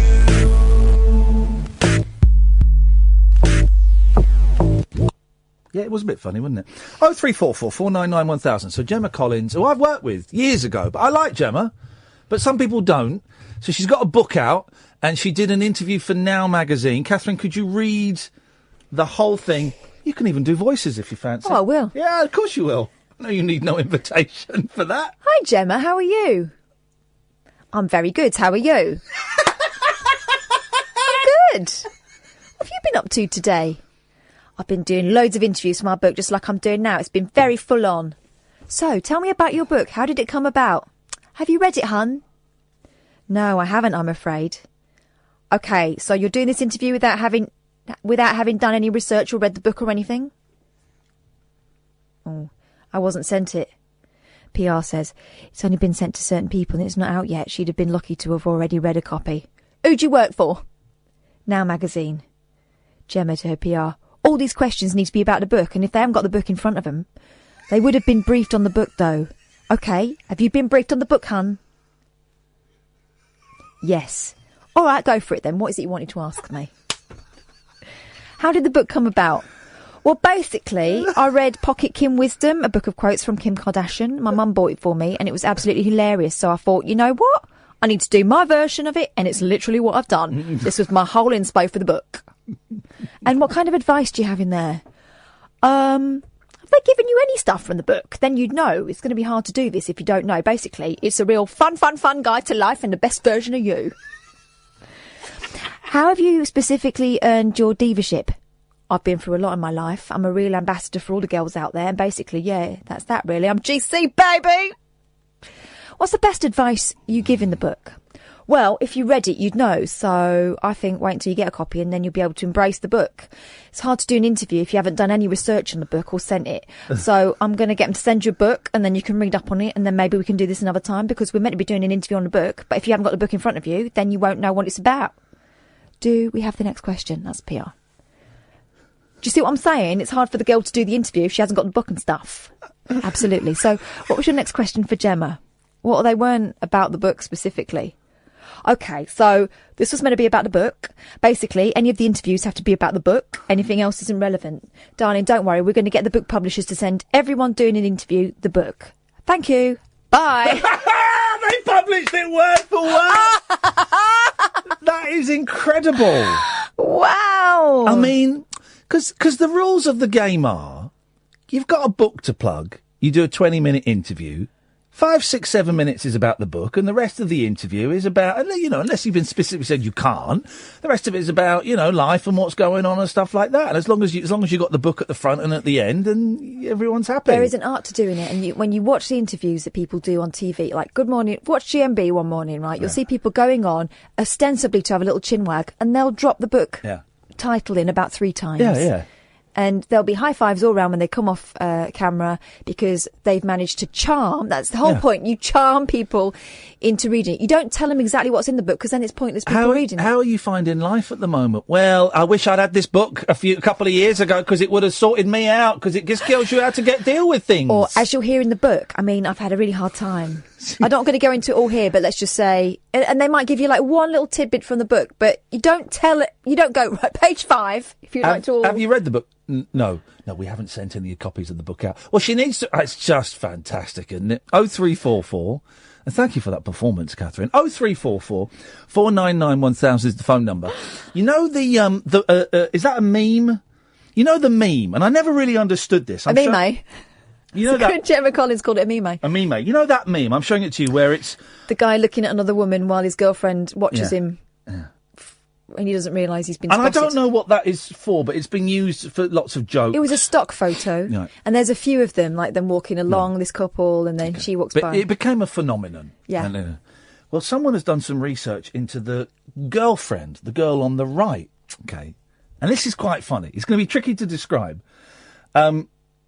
This is, I saw this on Twitter. Distracted boyfriend's partner is stunned by phone and computer screens. Right?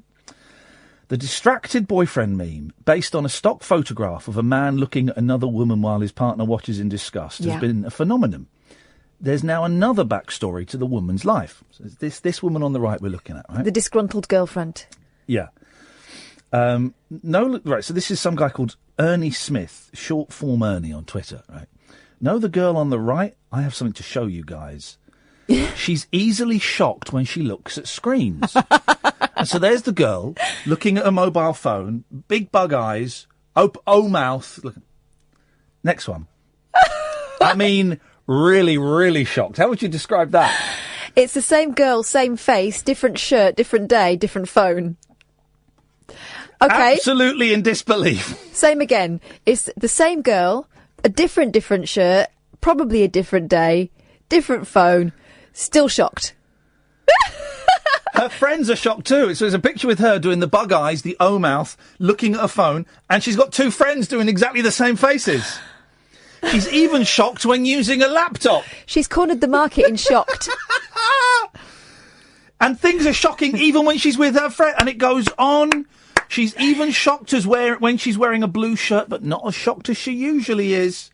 If I were her, I'd just be in a constant shocked state all the time, especially when wearing glasses, is one of her. And it goes on and on. Or she's even shocked when reading a letter while still in front of a screen. It goes on, or looking at someone else's phone, or while paying for something online at the coffee shop, or while at the beach on a nice day, or while going over the annual report with a co-worker.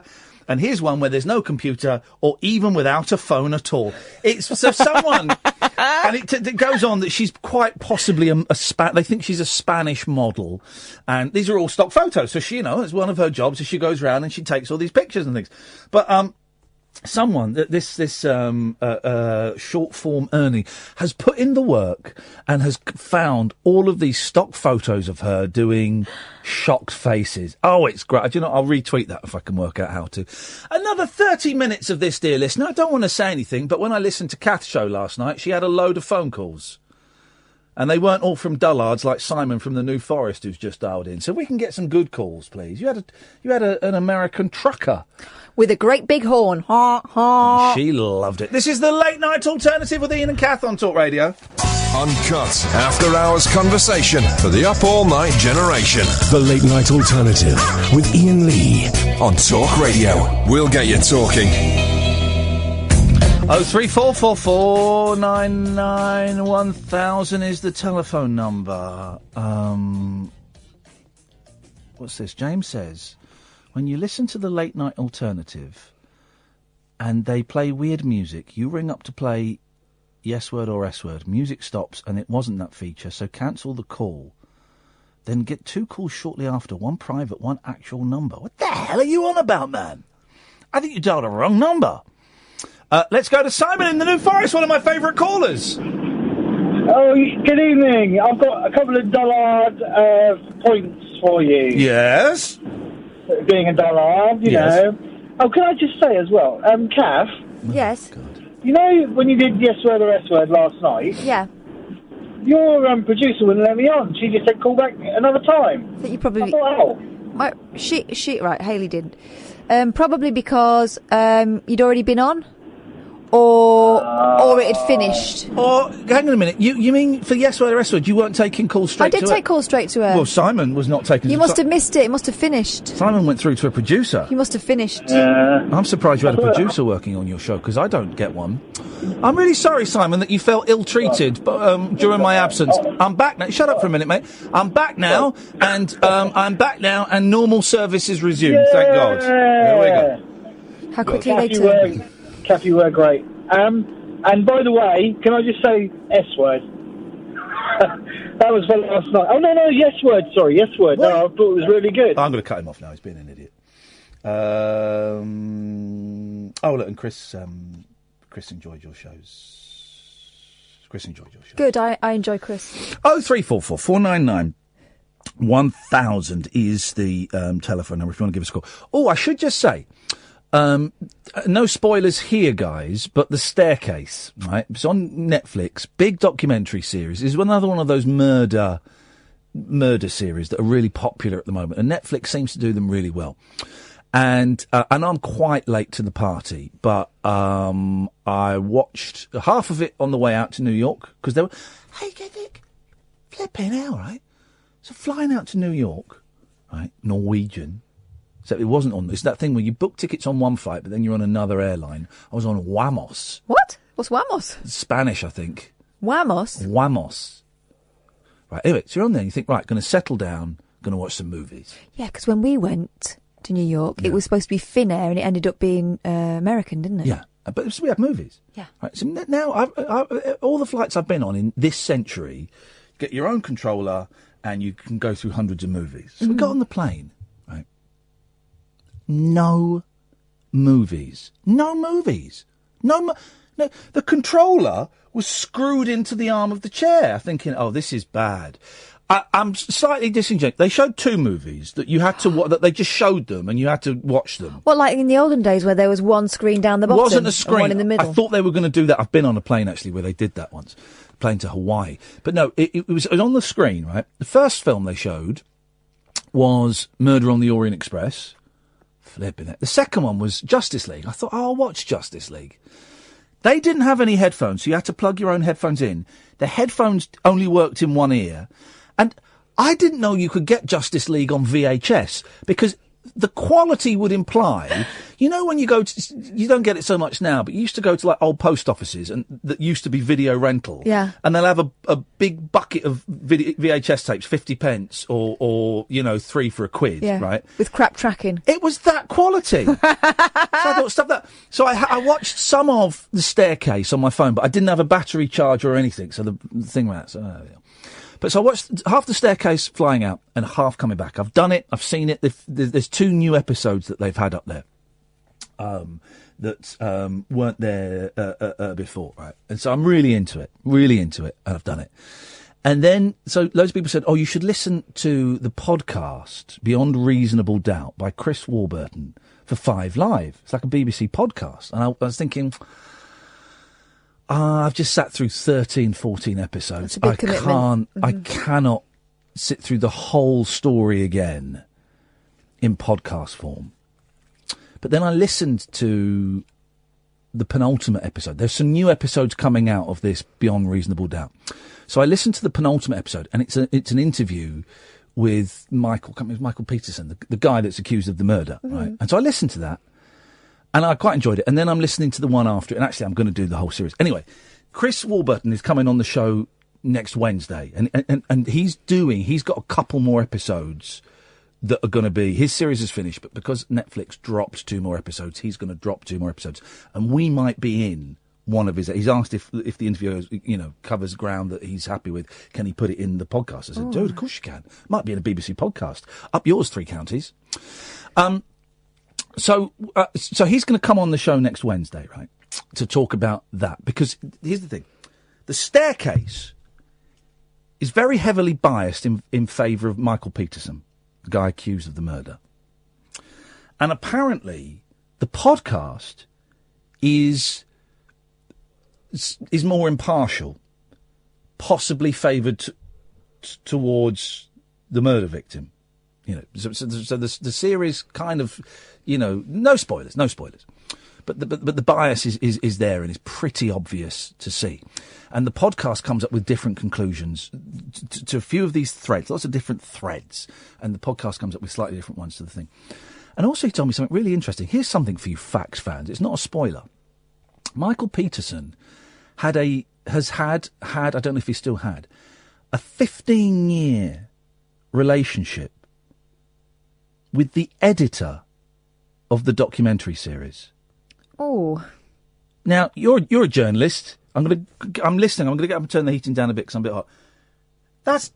That's bent, isn't it? That's a bit bent. It wouldn't be allowed. I mean, certainly the BBC wouldn't be allowed. You'd have to declare that interest, and that would be too much. That would be way too much. It's not even like, I've been for a dinner with them before I knew that they'd done something, and so we've got an old friendship. Having a relationship with someone for 15 years kind of rules you out of the impartial bracket. Oh, it's a French film crew, and they've been filming them for years. But I thought, that's a bit suspicious. So they've been filming them for years, and having a relationship at the same time as filming. It would appear so. Oh no. No. And also, there's loads of stuff that wasn't in the documentary. Here's something for you guys, and this I don't want to dwell too much on this, but and this will mean nothing to you, Catherine, but to some people it will if you've seen the whole series. During the trial, he bought 3 blowpokes. First of all, I'd never heard of a blowpoke before. It's kind of like a poker that you blow through.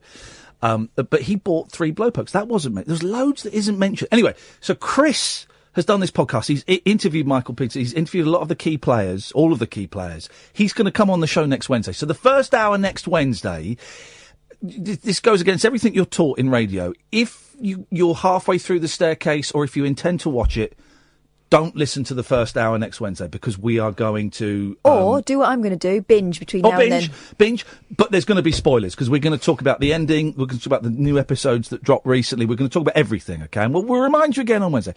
I'm also really, really trying, and we think we have a phone number, but if anyone can help, we're trying to get the sister of Kathleen. Her name is Candice Zamparini. Mm-hmm. She's the sister of the woman who died, who was murdered. You decide. And I've got a phone number. Catherine's found a phone number. We think it's her. I'll give her a call tomorrow. Let's see and see if we can persuade her to come on. I don't think we will persuade her, but I'd love to talk to her because she's been getting a lot of flack online because she, I'll hold back a bit because I don't want to, I'm really aware that a lot of people haven't seen this, so I don't want to give spoilers. I'm going to give her a call tomorrow. Next Wednesday, 10 o'clock. We're going to have Chris Warburton on to talk about it, and we'll probably spend the first whole hour of the show. Also, next Tuesday... not next Tuesday. Thursday, isn't it? I don't know. You tell me. You're the producer. What's next Tuesday? Uri Geller. No, that's tomorrow. Bloody hell, is it? Yeah. Oh, we've got Uri Geller tomorrow. Have your spoons at the ready, guys. Good evening, Louise. Hello, welcome back, Ian. Thank you, Louise. Good evening, Kath. Hiya. How are you, Ian? I hope you feel a lot better soon. I do. I feel quite nauseous, actually. I do feel a bit sick, but I'm going to be all right. We're going to be all right. We're going to get there. I hope you feel better soon. Thank you, mate. I'm just ringing up to see if I could possibly be the third person to have the book. Wowzers. Okay. Bring it to Northern Ireland. Okay. In theory, yes. Let's hold our horses a little bit, only because... I don't want to get too far ahead of ourselves. And this isn't me saying, oh, yes, of course you can. Quick, don't let her have the book. Yes, in theory you can, but can you phone up when we find out when the second person, Gerard, when we find out when Gerard wants to hand it back? Is it okay if we do it that way, Louise? Yeah, that's no problem. Just because otherwise it becomes a little bit of a nightmare in terms of remembering, and so I don't want to. I'm really comfortable having 2 people in advance. Any more than that, it gets a little bit tricky. But how do you think you're going to do it, Louise? What kind of technique are you going to do to fill in the logbook? Oh, that's a very good question. I haven't thought that far in advance yet. I maybe just want to surprise you. All right, but beautiful, fine. I don't. So I genuinely, I don't want to look in that book until Christmas. And here's for those who just tuned in, we've got a logbook. We're going to send it out to listeners for a minimum of 2 shows, a maximum of 2 weeks, and they are going to record everything that happens on the shows. They can also record what happens in their own lives as well. And then, in theory, they then send it on to the next listener. Now, I get that some listeners might not want to give other listeners their address. That's fine. So it will get sent back to us. But when it gets sent back to us, Catherine and I will not look in that book. No. You cool with that, Catherine? Yeah, absolutely. We will not look in that book. I don't want to look in that book until, well, maybe we do it Christmas or New Year's Eve or something like that. Maybe that's what we do, is we go through if we're on air on New Year's Eve, maybe we go through it on New Year's Eve. Maybe we do that. Little look back on the year. There we go. That's almost like a thing. So me and Catherine will not look in that book until Christmas, New Year's Eve time. That sounds like a plan, doesn't it? That actually sounds like a really good idea. It does. I look back over the year. I've had a good idea. Louise, listen, we're sending it to Eben tomorrow. He'll get it hopefully for Friday, maybe Thursday, Friday, and then Gerard's going to get it after that. And then give us a call when we know when Gerard's handing it in. Louise, thank you very much indeed. This is going to be a slow burner, this logbook. I was worried that no one would go for it, but we've got some people, scattered quite a distance away. Is Eben in Wales? Yeah. Well, this is brilliant. So we've got Wales, Scotland and Northern Ireland. Boom. Hey, this is fantastic. 0344 499 1000. James, stay there. Come to you in a bit. The Late Night Alternative with Iain Lee. Unfiltered night talk with the original king of unconventional conversation on Talk Radio. We have ways of making you talk. Here's something for you horn dogs. Kath is really stiff. I am so stiff. Why don't you tell the boys and girls, before we go to James, why you are so stiff? Well, this weekend was a particularly hot one. Oh, yes. I bought the girls a slip and slide for the back garden. So this is a big, long sheet of plastic that you put fairy liquid on and you slide down it. It's got water jets in it. You hook it up to the hose pipe. Okay, and it's got kind of bumpers at the sides that have got little holes in, so that kind of sprays onto the side. And then at the bottom, it kind of tails into a sort of a very, very shallow splash pool. Yeah. So you end up splashing into that at the end. Yeah. Anyway, so I bought it for the girls, and they've never seen it done before. No. I've only seen it done on telly. Yeah. You've been framed in that. Yeah. And so, well, You've been framed. They go for miles. Yeah. My bush. garden isn't really big enough, so we had to do it very carefully. And you were going to end up I did end up face first in the bush quite a bit. So, hey fellas. So, the girls, and then eventually their cousins... Did you miss this casual sexism when I was away, really? No, because Cundy held that end up. I just find women's voices really annoying. Says the man who's married to an opera singer. And talks like a girl. Anyway, bless him. He took it back, so all's forgiven. Only because he had to. Yeah, well. So anyway, sorry, go on. He read that apology out very well. So, yeah, the girls were playing on it, and they were doing it all wrong. So I said, oh, girls, I think I'm going to have to show you how to do this, aren't I? And they went, yay! Mum's a dick as well! So upstairs I went. My eldest said, oh, go and put your bikini on. I went, bikini, no fear. It's got to be a one-piece for this. This is heavy-duty slip and sliding, and bikini is not going to work. So I went and put this really unflattering one-piece I've got from when I just had one of them. When you've got little babies and you take them swimming, there's no point putting anything strappy and small on because it's going to end up round your neck because they drag everything up and down. So I had this bikini. I look like Free Willy. So I had this. Well, this is why I don't want to do it, because I couldn't do it in front of children in case I was Free Willy. This black sort of post-pregnancy thing on. Yeah. And I went, right, clear the area, girls. Yeah. Put a bit of fairy liquid on it. Yeah. I had about 15 goes on it. Getting faster every time. You sent me a video. It looks it's horrendous. Difficult when you're a grown up because you're higher off the ground. But what your girls were doing wrong is they were going down and then falling backwards on their bum, and of course you've got to dive forward like Superman. But it's a tough thing to do. And also, our garden isn't really big enough to get a decent run up before you hit the slidey bit, right? So I had to put a bucket halfway down and go, right, when you get to the bucket, that's when you launch yourself. Right, okay. And I demonstrated. And it was really good fun. I absolutely loved it. I mean, I looked an absolute But you beast. can't walk today. I can't. Right, my stomach muscle. I must have ripped all my stomach muscles up to my ribs.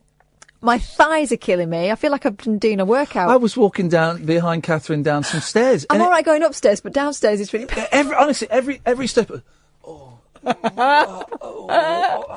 It was outrageous. My arms are really aching.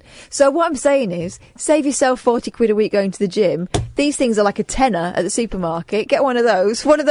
Do a weekend. You can't even do it every other day because you won't be able to walk for 3 days after using it. But it's amazing, and I'm going to have another go this weekend. Here we go. Hey, James, how you doing? Hey, man, I'm good. Good to see you back. Kath's done a great job filling in for you. Didn't she just? I'm so proud of her.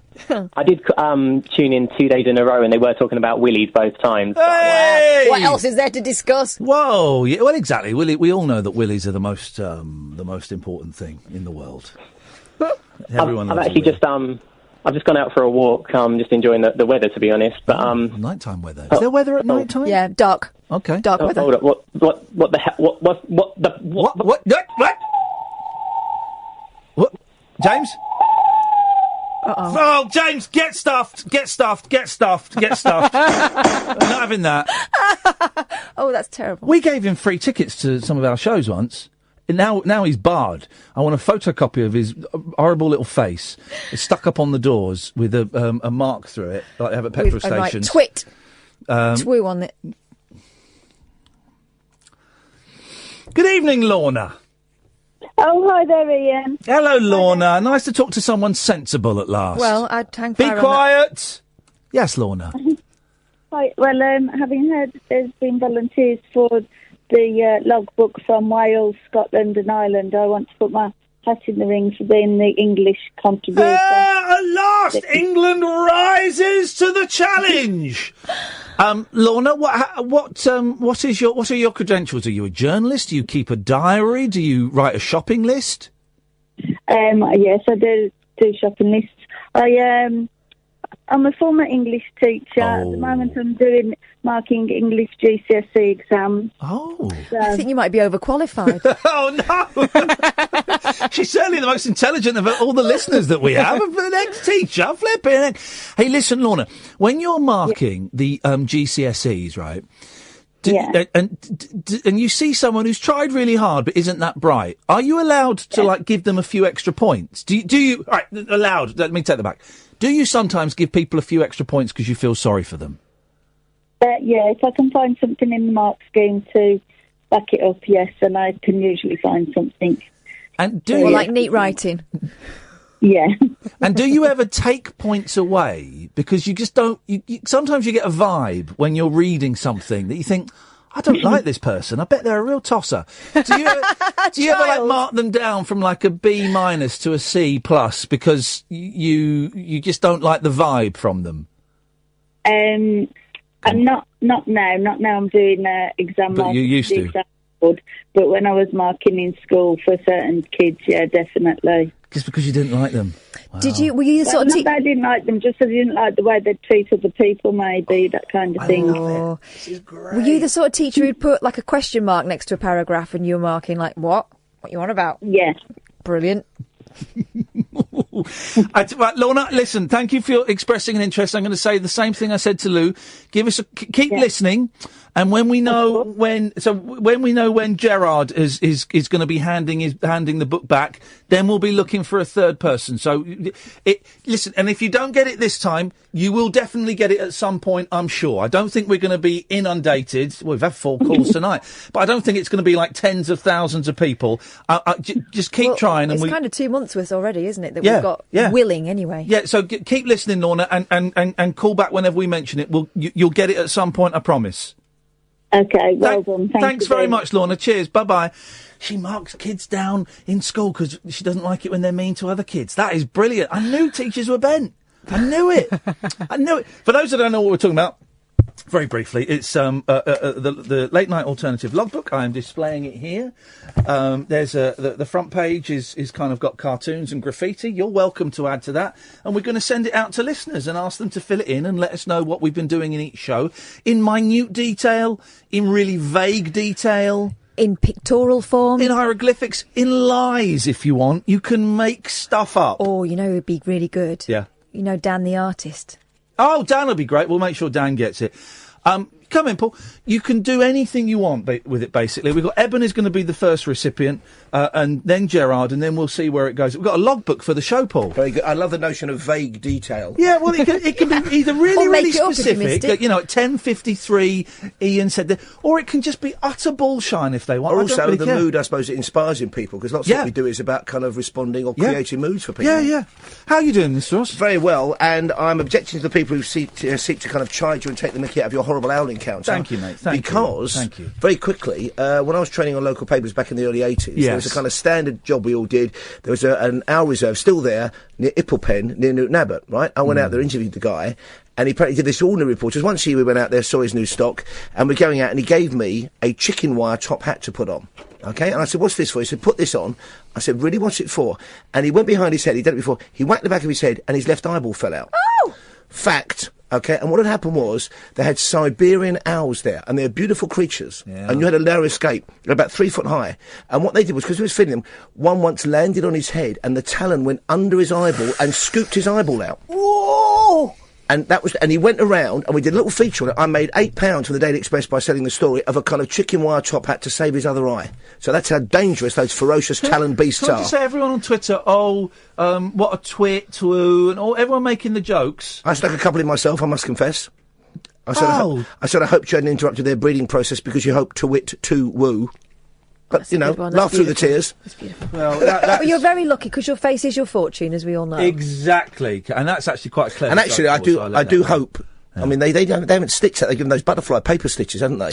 I hope that takes. They glued it. They've glued it. They glued the head. It looks very raw. You can see a tiny bit underneath the bandage. I showed you a little bit. Well, they've shaved the back of the head as well, and they've glued it. And I think you're going for that Friar Tuck lookalike job. Well, that's in the future for you. So there was a band in the 60s called the Monks. They're like a sort of garage band. They never had a hit or anything, but they kind of became a cult thing. They were all Vietnam vets, I think. And their gimmick was, because you had to have a gimmick in the 60s, they had the monk haircut. So the kinks went for the riding jackets, and they went for shaved tonsils. They had to shave their head with the sort of bowl cut. And I think they might be dead now, but they reunited about 5 or 6 years ago and went for the same look. Some of them by then probably didn't need to shave. No. Tragically. What is on your show tonight, Paul? Well, we've got the usual old tosh. We're also looking at a fantastic initiative to mark 49 years ago, Woodstock Festival. Archaeologists are now combing the site trying to find artefacts. Isn't that a brilliant notion? Trying to find some of that brown acid. Or whatever. Yeah, don't touch it, man, as John Sebastian said. Also on the programme today, I know you've met the man, I never have. We are marking the remarkable career of the underrated beach boy that is Bruce Johnston. Ah, we met him last week! You did. He's 74 years old today. Is he? Happy birthday to him. So I'm going to play my favourite Beach Boys track after Brian Wilson's composition, Disney Girls, 1957. Hey, that's a song. I'll fill your hand with kisses and a Tootsie Roll. Oh, he played that at the concert. Yeah, of course and he did. His voice was incredible for a 74-year-old. Well, he wrote I Write the Songs for Barry Manilow, didn't he? And he sold millions of records in his career. Great producer as well, so we're doing a bit of that. The only Beach Boy to win a Grammy. Absolutely, yes. And also we're crossing live to Mozambique for the first time. Oh. Remarkable initiative there. They're reintroducing wild dogs to Mozambique to try and kind of repopulate the animal kingdom. And there's an American philanthropist behind it. He's donated already $35 million to bring back the wild dog. What a fantastic story, eh? We're doing all that and more on the programme. No, it's an owl-free zone, though. Thank you, mate, and I appreciate that. I do appreciate that, because it can be very mean out there, and I feel a little bit nauseous. I mean, nothing you do should be greeted with owls of derision. No, they should... you mentioned my programme. I've got a new programme, Britain's Got Talent. Yeah, okay. I think he's taking the piss, but I've got a headache, and it's hard to tell. Well, I'll listen back to it. I'm going to take you at face value, Paul, because I know you're let me fill in the logbook. I'll fill in the logbook. I'll let him off. Oh, thank you, Catherine. We are back I tell you what, that Katie Puckrick shaved the show while you were away. I'm telling you, really. She shaved it, did she? Shaved it, yes. I'm doing my Sean Connery website. Paul Ross is up next. Ta-ta.